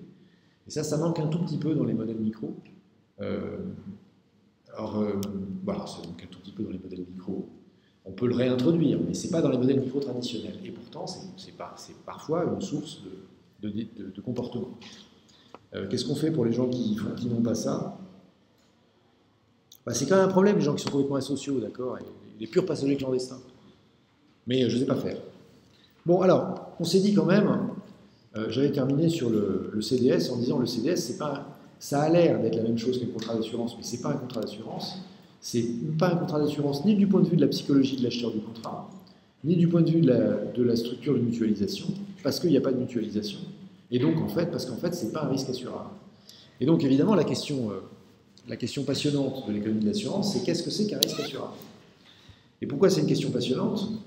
Parce que, c'est une question amusante, parce que la plupart du temps, les pas matheux qui vous parlent du risque assurable, ils vont vous dire un risque assurable, c'est un risque dans lequel il y a un grand nombre d'unités homogènes qui sont exposées. En fait, elles sont exposées, mais le risque n'est pas épidémique. Donc, en gros, il y a indépendance entre la manifestation du risque pour chacune des unités qui sont exposées au risque. La perte de ces unités est identifiable et on peut en calculer le montant monétaire. Les dommages sont aléatoires et il n'y a pas d'antisélection. Bon, plus c'est économiquement vraisemblable, c'est licite, l'assureur ne peut pas être ruiné et le risque n'est pas disproportionné. On s'en fait beaucoup. Alors, quand on regarde en fait ceux qui sont en rouge, pourquoi ceux qui sont en rouge? Parce qu'en fait, ceux qui sont en rouge, ils m'intéressent dans la mesure où vous dites on va considérer le cas où on a des unités, des dommages qui sont pas disproportionnés les uns avec les autres. Donc on a en fait des trucs on a des variables aléatoires qui sont à peu près toutes de la même taille. Variable aléatoire C4, à peu près toutes de la même taille C9. Et on a indépendance entre ces variables aléatoires qui sont à peu près toutes de la même taille. Au chic alors, il y a un théorème central limite pour ça. Alors c'est pas le théorème central limite que vous connaissez, parce que jusqu'ici, le théorème central limite que vous connaissez, vous vous en souvenez, c'est soit une suite de variables aléatoires indépendantes et de même loi, admettant des moments finis jusqu'à l'ordre 2, d'accord. En fait, la suite, qui est en fait la somme des variables aléatoires moins l'espérance divisée par la racine carrée de la variance, c'est quoi? C'est une normale sans très réduite. Et donc, puisque, en gros, ces conditions-là, si à la place de pas de risque disproportionné, mais si on avait tous les risques sont les mêmes, on pourrait appliquer le théorème central limite et dire, ben voilà, en fait, la condition d'assurabilité, c'est juste les hypothèses du théorème central limite. Bon, en fait, c'est pas tout à fait ça, puisqu'on a dit pas de risque disproportionné, donc les variables aléatoires sont pas exactement les mêmes, mais il n'y en a pas une qui est beaucoup plus grosse que les autres. Donc voilà, en fait, je vous avais probablement dit l'an dernier que l'hypothèse importante dans le théorème central limite, c'était pas que les variables aléatoires étaient de même loi, c'était qu'elles étaient indépendantes. Parce que de fait, il y a un superbe théorème central limite qui a été démontré par un statisticien suédois qui s'appelle Lindeberg. Et en fait, l'hypothèse, c'est qu'une suite de variables aléatoires indépendantes est satisfaisant la condition de Lindbergh, alors sa somme moins son espérance divisée par la somme de ses écarts types, ça converge en loi vers la normale sans très réduite. Question, qu'est-ce que c'est la condition de Lindbergh? Bon, alors c'est un peu dur à écrire, mais quand on le dit en français, c'est très simple en fait. Ça veut simplement dire qu'il n'y a pas de grands écarts à la moyenne. Ou plutôt, il y a de grands écarts à la moyenne que pour les événements dont la probabilité est nulle. Alors pourquoi est-ce que je vous dis ça? Parce qu'en fait, ce que vous voyez, c'est que ce qu'on écrit dans la condition de Lindbergh, c'est que 1 sur la somme des variances, donc en gros, un truc qui est divisé par la somme des variances, ce truc c'est quoi? C'est la somme des xi moins μi. Donc les xi, c'est en fait les résultats possibles des tirages aléatoires, et les MUI, c'est les moyennes. Donc, on n'a que les carrés des écarts aux moyennes, les carrés des écarts à l'espérance. Donc, en fait, le grand crochet, c'est quoi? C'est la somme des carrés des écarts aux espérances divisée par la somme des écarts types. Donc, on nous dit, en fait, la somme des carrés des écarts à l'espérance divisé par la somme des écarts types, ça c'est à peu près égal à 0. Donc en gros, alors pourquoi est-ce que j'en déduis les grands écarts à la moyenne n'ont aucune probabilité nulle? Parce que vous voyez en fait, ces écarts à la moyenne, ils sont multipliés par 1, qui est une variable indicatrice, et ce qu'il y a dans le crochet, c'est xi moins mui supérieur à epsilon sigma 2. Concrètement, ça veut dire que, en fait, cette condition, ça consiste à additionner les grands écarts à la moyenne. Pourquoi les grands écarts à la moyenne? Puisque, en fait, chaque écart à la moyenne, xi moins mui au carré, on le pondère par une variable qui vaut soit 0, soit 1, et qui vaut 1 quand xi moins mui est supérieur à epsilon.